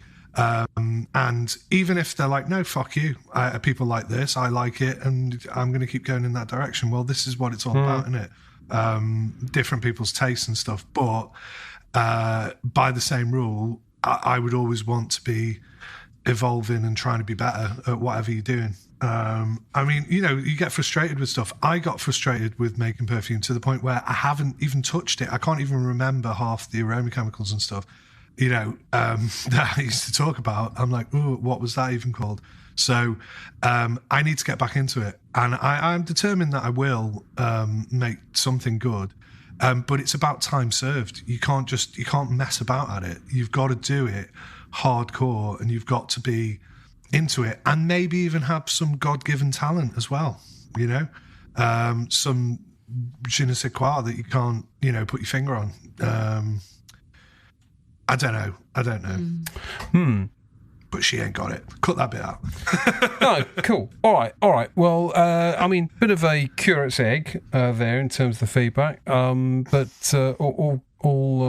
all very exciting and enjoyable. Why don't we move on to another one? Ben, why don't you pick where we go next? Okay, yeah, because if we feel like, you know, James, maybe we were a bit down on this, to give it like no higher praise from me, I would say I liked this considerably more than I liked Jubilation 40 by Amouage. Wow. So, you know, that's fairly high praise, I guess. Sorry, hang on. You liked Pop Culture more than you liked Jubilation 40 by Amouage? Jubilation 40 by Amouage was, to me, an incredible disappointment. But it may be because I had certain hopes for it that it didn't fulfill, which instantly kind of sets you off down the wrong track. Like, I was really hoping that they would, like, thicken up and enrich that the currant and the berry side of it, and I thought it didn't really do that. They still felt watery and shallow. They were quite present, but not in the way that I wanted them to be, and that set me off down the wrong path, I think, straight away, because I was instantly sort of like, damn, this is not what I was hoping. This is not what I would have done if I was Amouage. I wouldn't have done this, as if they give a shit what I think. But you know what I mean. It's just it wasn't the path. Well, they didn't call you before they. No, and they perhaps they should have. No, like to me, it just went down a route that I perhaps wasn't expecting or wasn't hoping, and so I didn't really like it very much at all. In fact, I wore it once, and I will regret that for the rest of my life. Wow! Fucking hell! But thanks for sending it, Dan, because I know it's expensive. Well, it didn't cost me anything. They sent it to me that makes me feel for slightly review. better. But I kind of agree with Ben. What? Oh wow! I was so disappointed by it. I wrote slightly disappointing. It's lovely, but it's so close, and the longevity was minimal, and I just felt that why would I spend extra money on this when I could just wear the straight jubilation and have a better experience?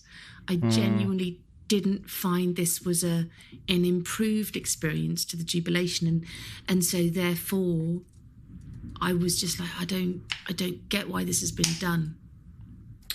Hides eyes, runs away. Yeah. No, I don't necessarily think that's unfair, actually. You know, yeah. I mean, I've got some views. Go on.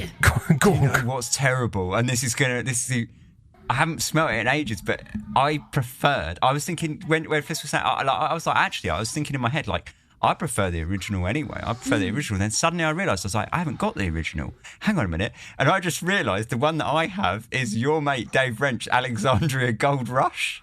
It's like the clone. And that's better than this, I thought. So there you go, Dave. Boom. Hello, Dave. Wow. Okay. I mean, I Jesus Christ. I have some opinions, but I'd love to hear James's first. What did you make of it, James? Because you've got the 25 and you can do an actual comparison of the two. I think that 50% of us are right. And Fliss and Ben are wrong. I thought it was amazing. Right. I'll be honest. And I have the original OG plastic top bottle Jubilation 25. Is it as good as that? For the whole experience of wearing, no. Is it worth, like, what is it, 400 quid a bottle or something?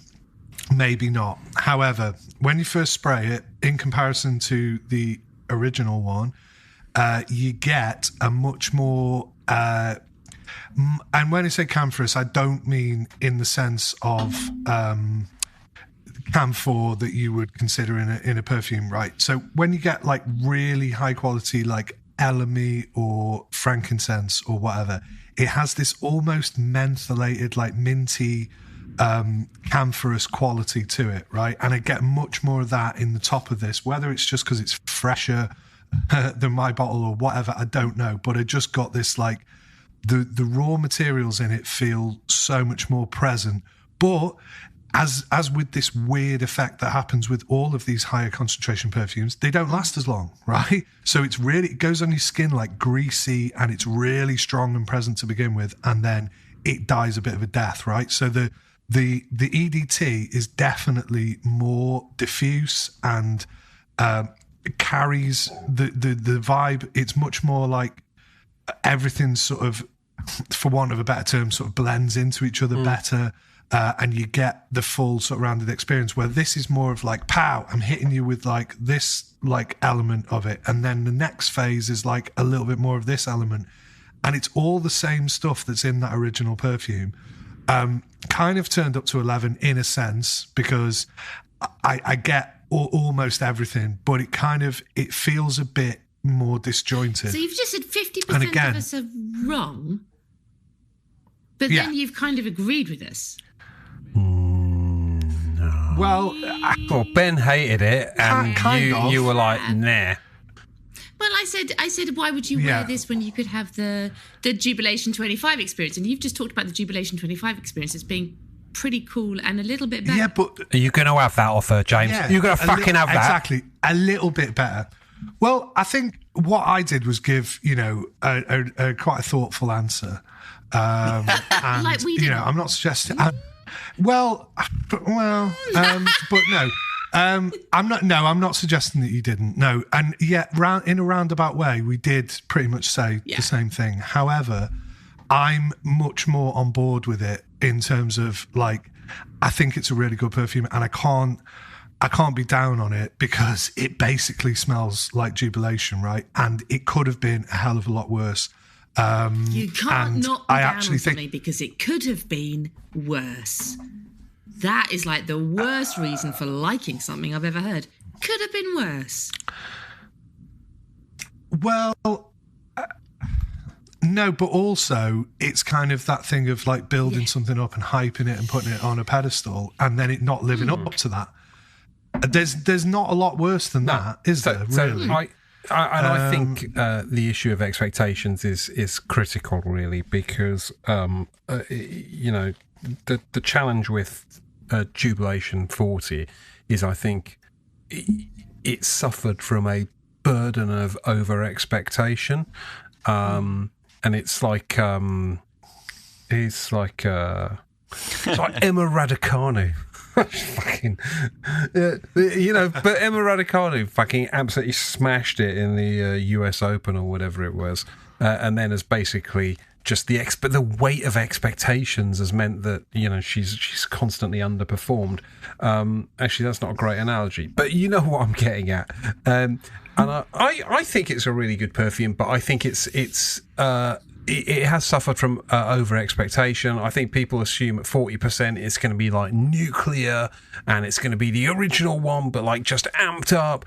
And it's not, because it's sort of a bit remixedy. It sort of takes things in a slightly different direction.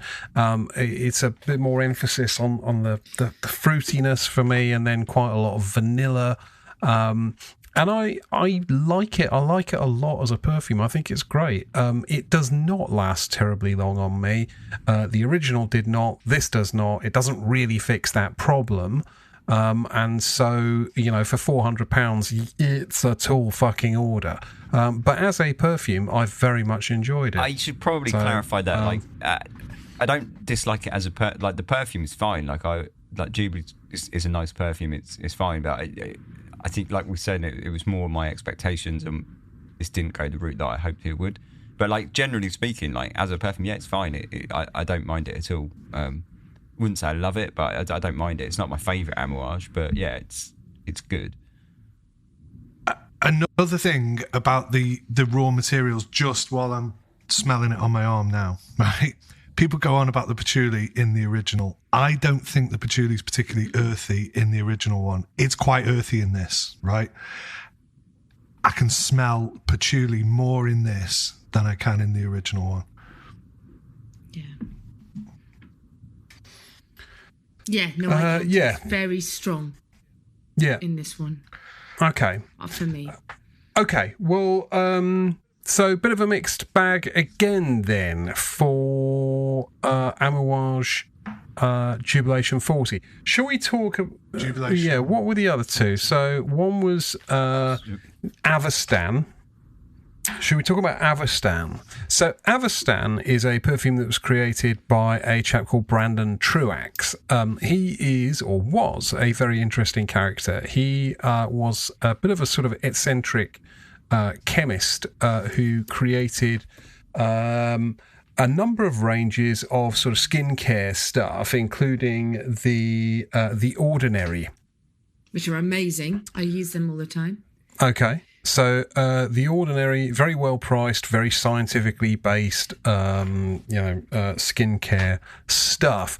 Brandon Truax, I believe, became sort of increasingly sort of eccentric and towards the end of his life, and he died falling from a hotel balcony, I believe, aged 40.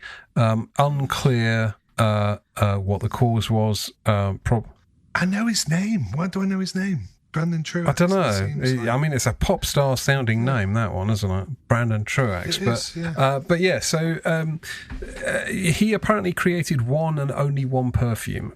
So Avestan is the name of the perfume, and it is released under the Deciem brand. So Deciem was one of his skincare brands, and apparently the only place you can buy Avestan is from a small boutique in London. They don't do online sales. They have no other shops. That's it. One place, one perfume, That's all. And unsurprisingly, it's become a bit of a sort of cult sort of thing. Did you start the cult? Because in the past week or two since you sent me that, I've noticed that there's been quite a few reviews, from there being no reviews to being quite a few on Fragrantica, and I'm like, is Dan did a couple of things. Yeah, a few people I'd seen a few people review it, and actually Tom, the Sentiest, sold me his bottle, so I didn't even go in the fucking store. I just bought it. It's like 35 quid or something. I mean, it's not an expensive perfume by any means, and it comes 38 quid. Okay, I know that. Okay, 30. Sure, because I was going to buy it, but carry on. Okay, well, it comes in this very sort of pleasant, very minimalistic sort of matte bottle with what appears to be a screw top, but is in fact not. So super minimalist stuff. And it just comes in like a little corrugated cardboard tube. I mean, it is the epitome of hipster chic, this sort of minimalist perfume. And but that's the whole thing with all of the brand, isn't it? It's like, we're going to spend all your money, all the money that you pay us, we're going to put into the science or the whatever we're putting into the product. We're not going to spend your money on marketing. We're not going to spend your money on posh bottles or posh anything. I mean, that's the way that the skincare brand works. It's just like, you're going to get what you pay for, but everything you pay for is in the bottle. And so that's kind of that whole kind of corrugated cardboard chic thing. It's just like, yeah, totally get that. Yeah. But did you like the perfume? I fucking loved it. Oh, really? Okay. Yeah, and it really surprised me that I did, because it felt so modern to me, and I don't normally hold with modern. And I first sprayed it on and I was like, this is all a bit thrown together, generic aroma chemicals. It's very pink peppery. It's a lot of woody base. It's a bit scratchy. And I was just a bit like, not sure. But as I wore it during the day, I kept getting this kind of this whiff. It's a bit molecule one-ish in that way. And I kept thinking, oh my God, who smells so nice? It's me. I will say by the end of the day, I was a bit bored by it. But in terms of like a very clean, easygoing office scent, I would totally wear it to work and be happy with it. And I enjoyed it. I was surprised how much I did. I wasn't expecting to like it as much as I did. And I just couldn't really help myself. Okay. I mean, did it remind you of any perfume in particular? For me, not really. But like I said, it felt quite, the texture of it felt quite Gaze Schoen-ish in terms of its... Oh, really? Diffusive, well, that diffusive molecule stuff. You know, I didn't feel like it necessarily a fully rounded perfume. It felt like I was wearing a number of aroma chemicals that happened to be nice at the same time, as opposed to a fully rounded perfume. But that's maybe what I mean when I say modern. That kind of feeling of molecule one or molecule and... It felt like a molecule and perfume for me. Okay. I mean, for me, it just felt like an incense and pepper sort of holocaust. It's like just a sort of... Just a unrelenting pepper, incense, cold, sterile, hipsterish, hipster church. It's what hipster churches smell of, and I sort of hate it, but also quite like it. I don't know. It's an interesting perfume for sure. I certainly don't love it, but I might hate it. But you don't like pepper so much, do you? And I do like a bit of pepper, so maybe that's the difference. I don't mind pepper. I seem to have been easing up my position on pepper somewhat recently, but this just feels, I don't know. Can I say one-dimensional after everything I just said? Totally. But because I think it feels one-dimensional. It just feels like, here is the thing. Hey, this is a fucking pepper incense thing, and we're going that way. We're fucking stop. just going to keep going that way. Like, come back in 7 hours. Yeah, we're still going that way. Come. Totally agree with you, and I wouldn't disagree with that at all. I felt it was very one-dimensional and very linear, but I didn't mind the fact that I think it reminded me of Molecule 1 in the way that it kind of came and went for me during the day. And like I said, by the end of the day, I was a bit bored. But when it came, I caught a little waft of myself. I was like, oh. Wafty. Little wafty. Wafty nice. I kind of loved it for that reason. I think if I actually owned a bottle, I wouldn't get through very much of it. But I very much enjoyed it. Okay. So I'd like to know James's thoughts, because I can more or less guess Ben's, but or at least I think I can. But James, what did you make of it?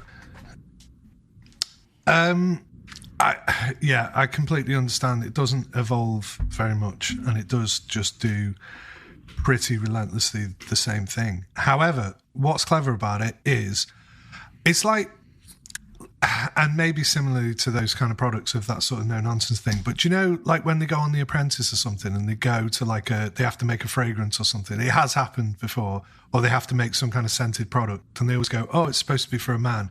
Let's put black pepper oil in it, right? And that's what they usually get advised to do.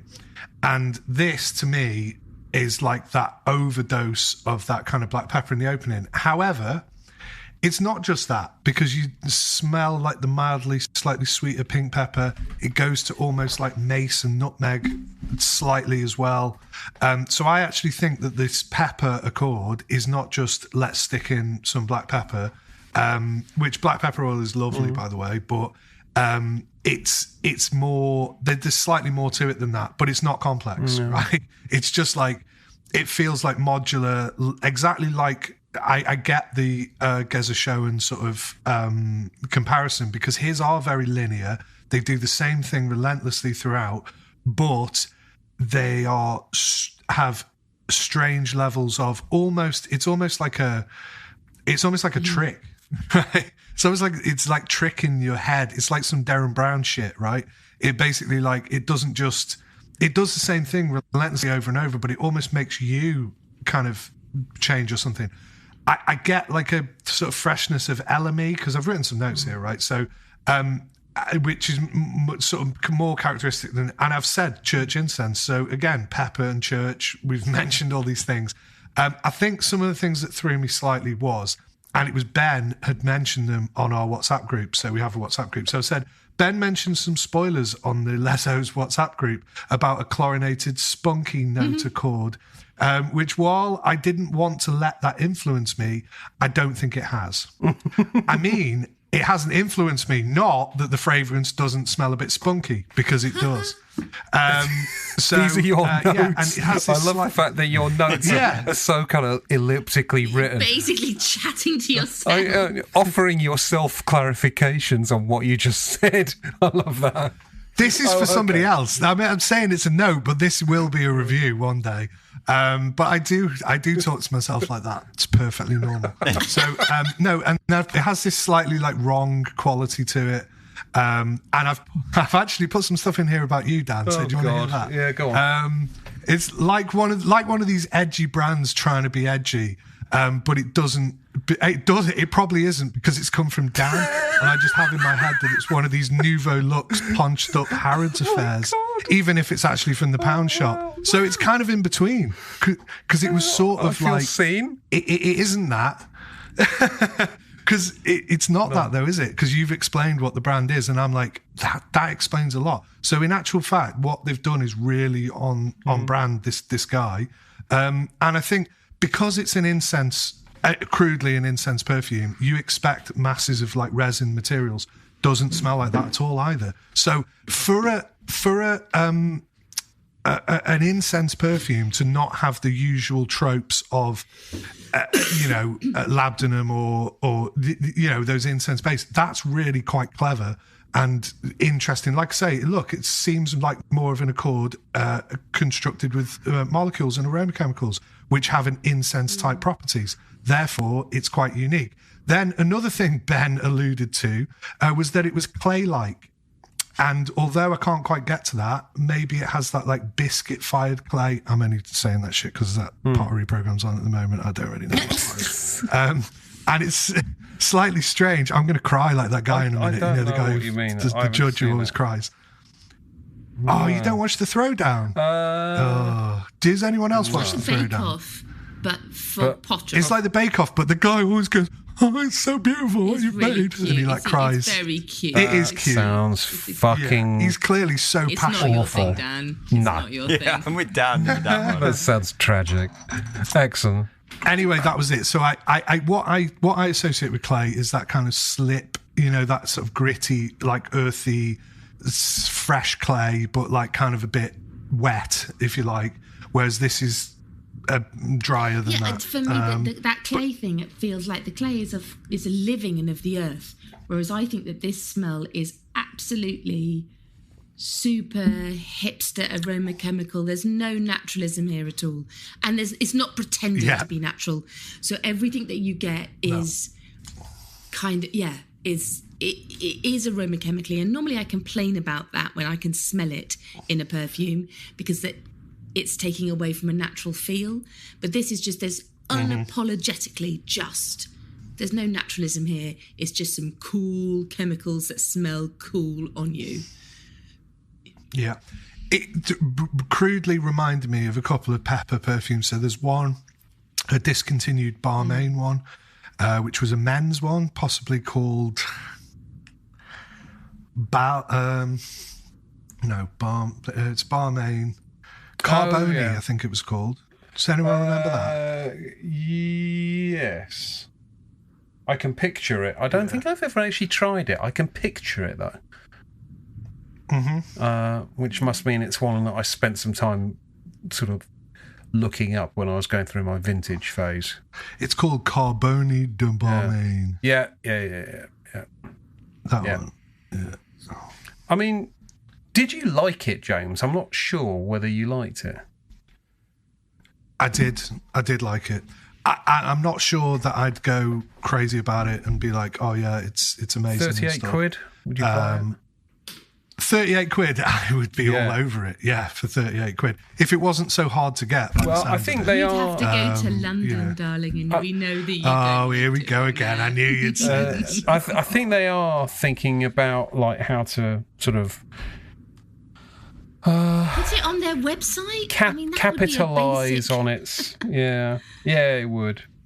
But then it wouldn't be exclusive, and I think half the love of it would be because it's so exclusive. I think the moment this was widely available, it loses its allure. Yeah, I agree. You could just go and get any one of the molecules that exist, and I don't know if it's doing anything different. I mean, it's a different perfume, it's a different smell, but I think the quality of what it's doing, the texture of what it's doing, the coolness of you as a person wearing it is all that same thing. It's not doing anything new in that respect. It's part of the brand, isn't it? That whole vibe of like, you've got to come to us to get it.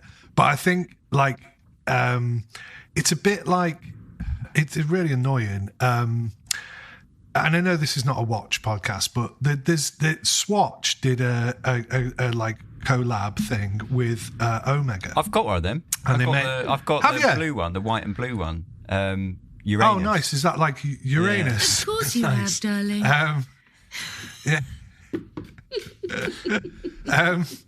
They're crap, if that's what you were going to say. What, Uranus? Are they crap? Yeah, it's a big, it's Uranus is plasticky crap. piece of shit. It does. I know it's a plastic watch, but it looks It like looks a, cool, you know. Okay, no, I'm sorry. Yeah. I like the Pluto one because it was purple, right? But the point I'm making is that you can only buy those in the Swatch shop in London. You can't buy them anywhere else. You can buy them on eBay, obviously, but they only have them. And I'm like, can't you just like? Have they not got them in the Liverpool, Swatch shop or the one down the road or what? No, only in the London one, and you've got to queue up on the day when we have them in stock and come and buy it. Or you can buy them on eBay, but people charge 100 quid more for them. Didn't they? Do you know what I mean? They did it on purpose. Yeah. It was obvious. So everybody who sells them on eBay shows you the receipt. Oh, look, I paid 200 quid for mine, but the minimum price is like 300 quid. So you're like, shit, got to pay an extra £100 just because I But then if don't want to go to London. if you factored in your train ticket to London or whatever, it's like, oh, fuck on, I'll just do that. Well, exactly, and that's to the point where I nearly bought one. But if Ben's saying this shit, then maybe I know it's a swatch, right? But I don't care. I like the collectability of Pluto it, isn't and I even like a viable planet anymore, darling. I wouldn't worry. Yeah, I know it isn't. No, it isn't. Is this an astronomy fucking podcast? But the moon is also included. There's a moon one as well. Are we doing tennis, astronomy, or swatches this week? What's our podcast about? Look, it's a dance like better than sister fingering. It's a step up. Or pegging or cobbing. Yeah, we must keep coming back. Yeah, we definitely need you to bring us back to that place. Okay, Ben, fuck me. Ben, what did you think of Avastan? Ben, not heard about your sex life for a while. I fucking loved it. I immediately went on eBay to see if I could get a bottle and then got annoyed at the fact that it's full of Del Boy arseholes going, it's exclusive to London, therefore you have to pay me £60 for it, which really angered me because I love it. I think it's brilliant. And I don't think you're selling it short by saying it's like a bit, but I think it's really fucking good, man. Like there's like that Lemmy, which is really nice, and it's all that black pepper, which is really nice. But underneath it all, there's this like, actually, Dan, surprised me that you would like it or even tolerate it, because I thought it had this like minerally kind of slate, kind of stone kind of thing to it, which I think was where I got the clay thing. Clay, I can see the clay with that kind of mineral slate kind of thing. And I love it. Yeah. I think it's brilliant. And I think it's a masterstroke and I think you guys kind of mentioned it and sort of hinted at it earlier, but I think it's a masterstroke to do a perfume like this and not just smother it in woods and just go, do you know what? I'm just going to leave it as it is, bare as fuck, with no like kind of like strong woods to kind of support it in the base. There's none of that. It's just like you say, like one track. This is it. Here we go. And I love it for that. I think it's great. I thought it was brilliant. I immediately wanted to buy it. I think it's fantastic. I love everything about it. I love the bottle. I love everything. I thought it was brilliant. Wow. Fucking hell. The shop even looks fucking fantastic. If I could live in the shop, I would. I love that. Wow. Maybe that's just because I'm a poncy hipster, but there you go. Yeah. I don't know. Okay. That's so it did remind me, and I think, Ben, you said this in the WhatsApp group, but it reminded me of that Nez perfume, which I really did not like. No. The Oderants? Yeah. Yeah, like an overload of black pepper on the start. So much creamier and softer, and it's got that chocolatey feel to it. The Oderant is so much more complex. And it's got the Oderant. But they both live and die off the black pepper that you get at the start. Like, you know, that big black pepper when you spray it. I would say that the Oderant for me is all about the chocolate and the incense and the dry down. We're going to have to agree to disagree on this because we're not going to have a chat about it. But I love them both. There's a similarity in the top spray, but the Oderant is something else on the dry down. Right, okay, so the next one is Aqualis Triptych. Aqualis is a brand owned by a chap called, I think you pronounce it Stain. He's a South African guy, and Stain works actually in Harrods on the 6th floor, and he has his own brand, Aqualis. I've had a few Aqualis perfumes, including Kruger, which is a really fucking great ambery sort of thing. This is his latest effort called Triptych. It's very oody. I was sent the bottle for review, and I thought you guys may find it interesting. James, you first. Well, immediately I made the link to Falling to Stars because I found it an overload of amber again. A massive amber accord that was hugely like twinkly, had loads of stuff going on. And then that dank sort of what I perceive as a fruity Thai oud coming through, but it's got that kind of barnyardy sort of quality, but it's what they call a fruity Thai oud because I know from buying loads of oud oils and that's what they call it. Fine. And yeah, that's what I got from it. And I was like, wow, this is like, it didn't wow me in the same way as Falling to Stars, but I totally appreciated the reasonably similar makeup. And then it became more rosy towards the end. And different facets of that perfume was sort of coming out, and it didn't give me the joy and the amazing sort of like wow experience of that. But I then said to Dan, well, and he was like, yeah, I get the Falling to Stars as well. Sorry to no spoilers. Spoilers for your review. But we know that we both kind of really enjoyed that quality of it. And you said, well, it's a hell of a lot cheaper. And I would say if you want a serviceable glimpse of the spirit of that with real oud, because the real oud just hangs out of it straight away. For sure. Yeah.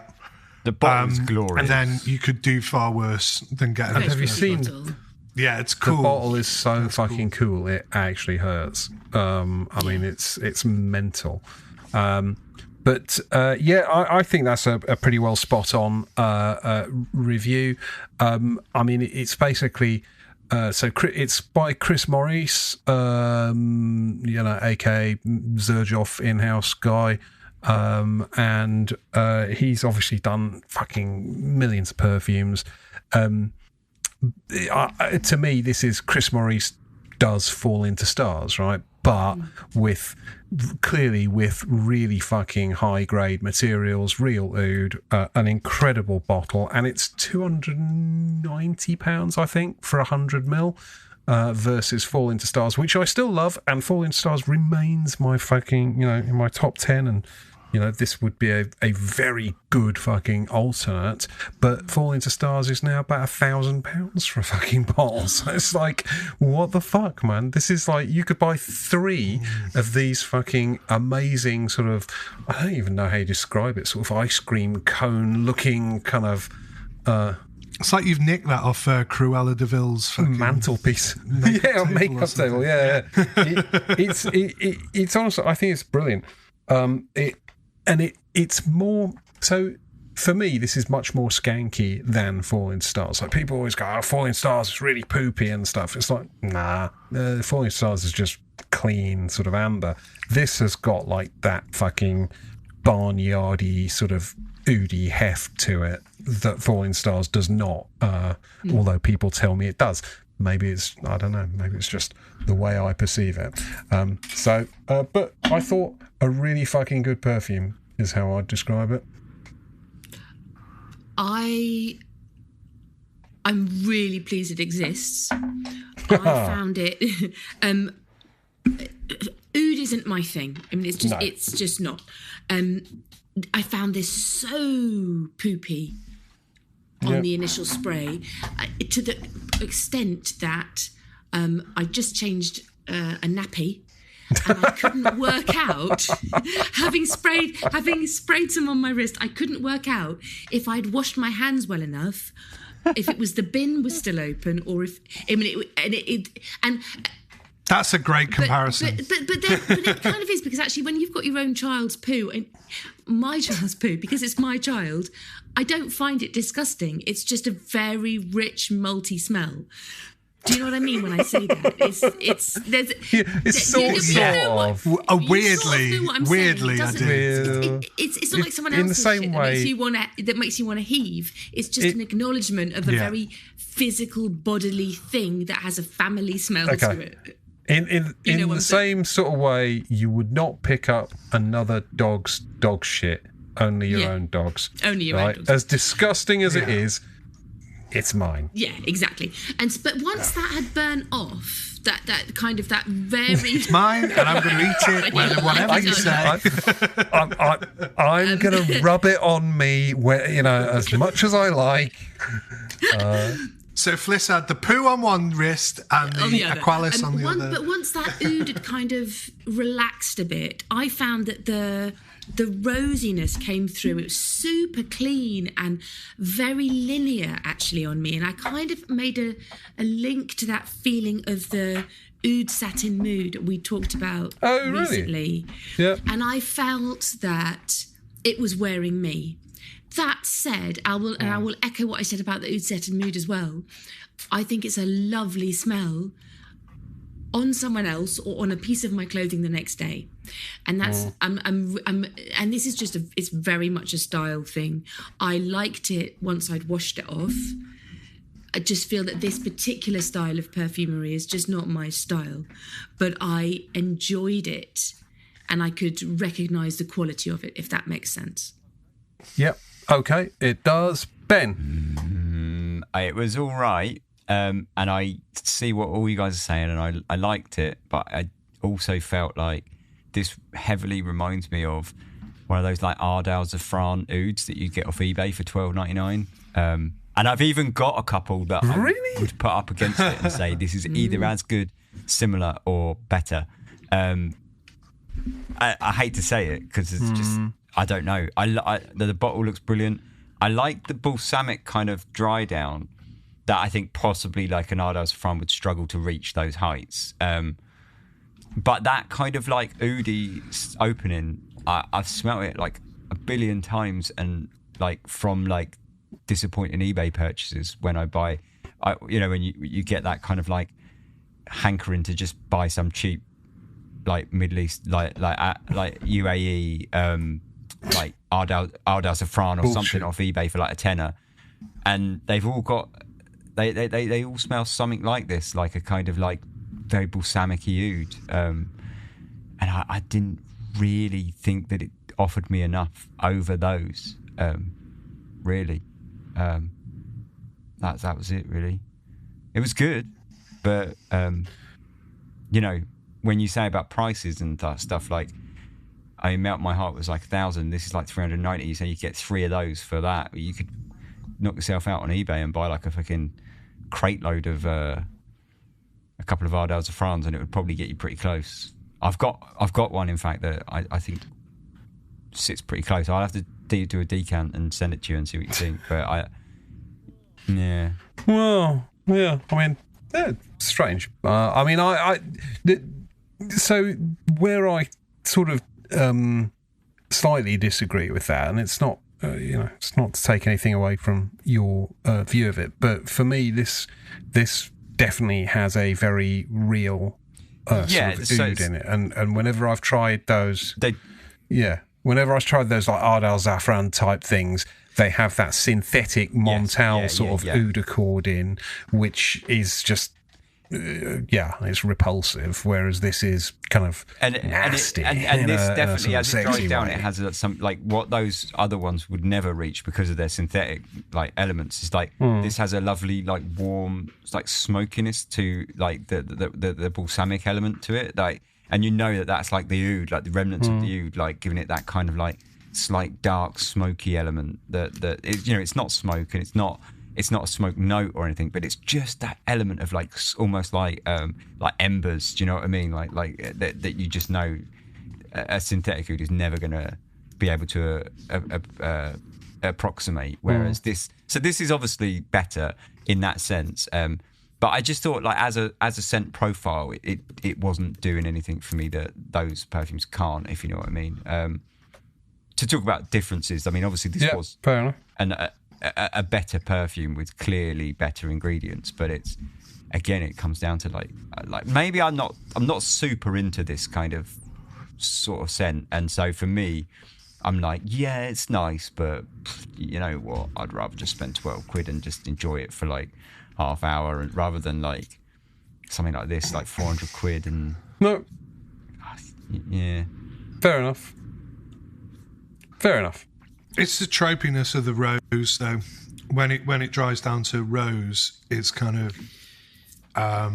less interesting than the Fall into Stars, which kind of maintains its like sparkliness and like wow, loads of different things kind of all the way through. Whereas this has sort of distinct phases. And I actually think that real oud hits you straight away and you go, I know this has got real oud in it, right? There's no comparison. But I find it quite short-lived. I mean, it settles down and sort of retreats into the background. Yes, it probably gives like a richness, like Ben was saying, but I think that cheesy sort of skanky stink that you get at the beginning kind of goes fairly quickly. And a similar story to Falling Stars, to be honest. As far as the oud note is concerned, which I do get from the Falling Stars as well. So, like I say, there was immediate sort of comparison there straight away, and that says a lot for this perfume, because I think Falling Stars is like an unbelievable good. I agree entirely. Perfume. Yeah. And like I say, for it to even be mildly similar, it's like you're doing something right here, mate. Even if you've smelled his perfume and like basically nicked it, which I don't think has happened in this instance, because, like I say, it does go more rosy. So it's clearly actually quite, different in terms of the actual formula, but like. It's still really good. I mean, I can't say anything bad about it. It's a really good perfume. Okay. Well, look, we've got one last one, and I'm determined to get through this in a couple of minutes because I need to go to fucking bed. Yay, bed. The last one is by a brand called Nishama, and it's a perfume called Ninth Wave. I'll give you my view. I think it's very, very lovely. I think it's a pretty straightforward, slightly mentholated, almost minty sort of sandalwood. I think it's probably some sort of camphorous type note, giving it that minty quality.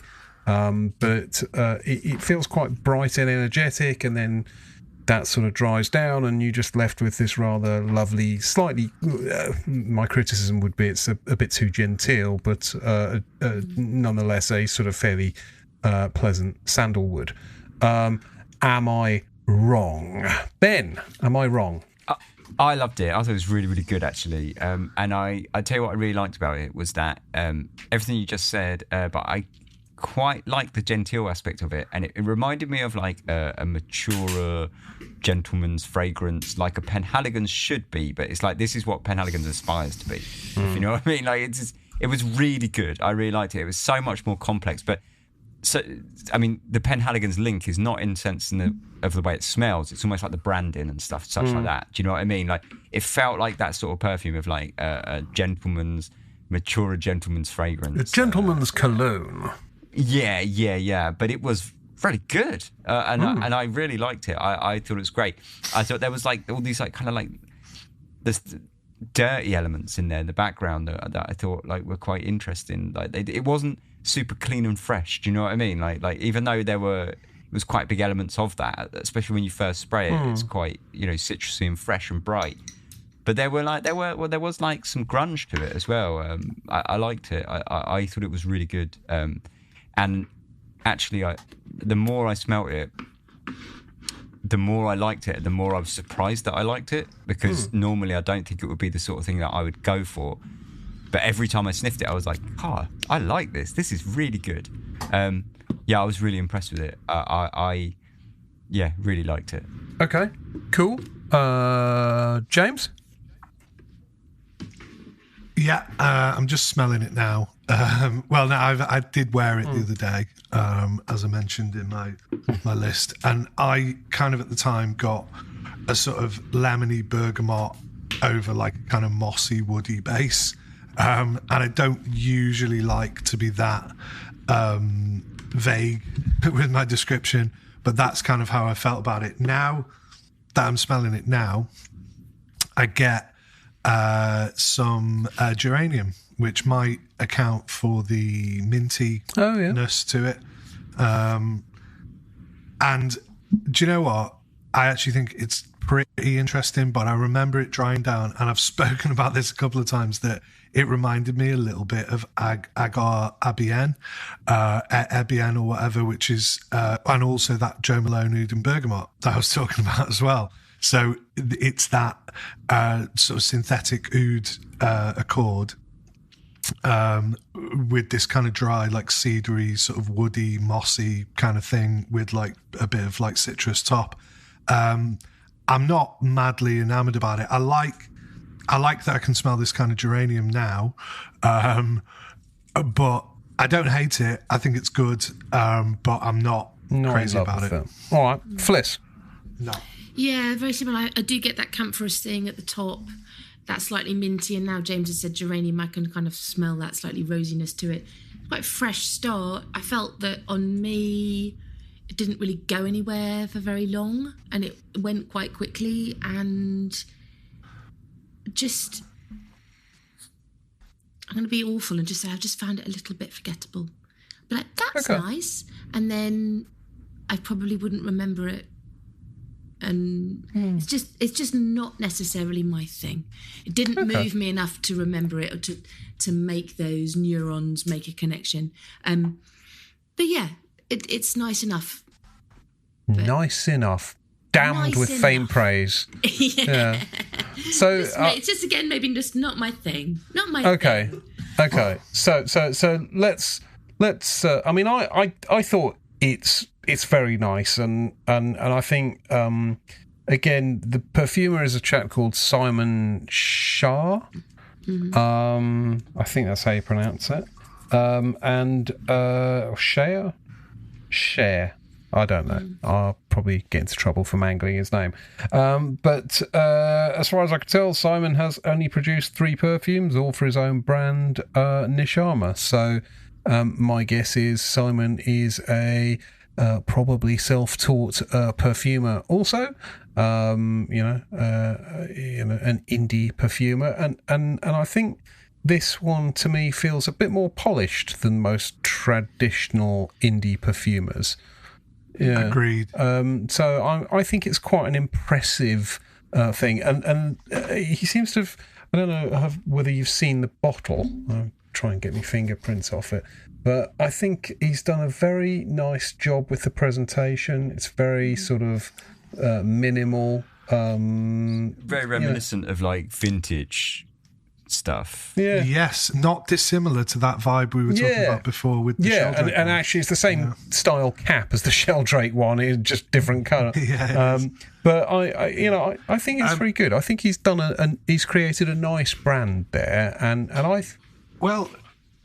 He's won an art and olfaction award in last year for a perfume called Souls on Fire. And I tried that one, and it was very good.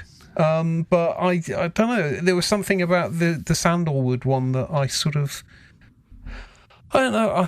I've always liked a sort of nice, clean sandalwood. It sort of reminds me of. It's funny you should say Penhaligon's actually. What's that other brand that make like the shower gels and stuff? Molten Brown. No, like that. Bates and Harding. No. L'Occitane? No. I'll remember. They're it's like a sort of Bond Streety type name, and they've got a sandalwood. Floris. Closer. It's not Floris. I can't bloody remember right now. It doesn't matter. It's a nice sandalwood. I like a nice sandalwood. Makes me smell, clean, like I've been for a haircut and, and a shave and a bit of aftershave. And, it's a nice perfume. I think it smells very elegant. It's not a beast. It's not kind of super complex, and it's not trying to be something zany, off the wall, or anything too sort of difficult. It to me is a guy trying to put together a traditional, well executed sort of brand in his own kind of, with his own sort of personality on it, which I rather like that. I think it's sort of charming. Anyway, right, so let's just recap the perfumes very quickly. Pick your favourite and your least favourite. Ben, favourite? Avastan was my favourite, and Jubilation 40 was probably my least favourite, yeah. Yeah, fair enough. James? It's got to be the Triptych. As your least? And my least favourite. Most favourite was Triptych. And my least favourite is the Diffractive Studio, okay. sorry. Fliss? My favourite is Avastan, and my least favourite is probably between the Ninth Wave and the Olfactive, unfortunately. Diffractive, sorry. Yeah. No, that's fine. I mean, my least favourite is the Avastan. There's something just fucking annoying about it, and I'm probably going to say also the Triptych is my favourite. I think it's just it's a big booming perfume. It is a big booming thing. A big booming thing. Right. It's been a hoot to be back in the saddle. Hopefully next time we only do a full 14 rather than a full 792. Stop it. Yeah, shut the fuck up. You love it, yeah. You love it. Yeah, good. Right, well, I have loved it. It's been absolutely superb, but now I must go to bed. So, yeah, thank you. As ever, we've been Les Oderants. We will be back in 2 weeks with a brand new episode. Until then, keep smelling shit or whatever. Okay, bye. Bye. Bye.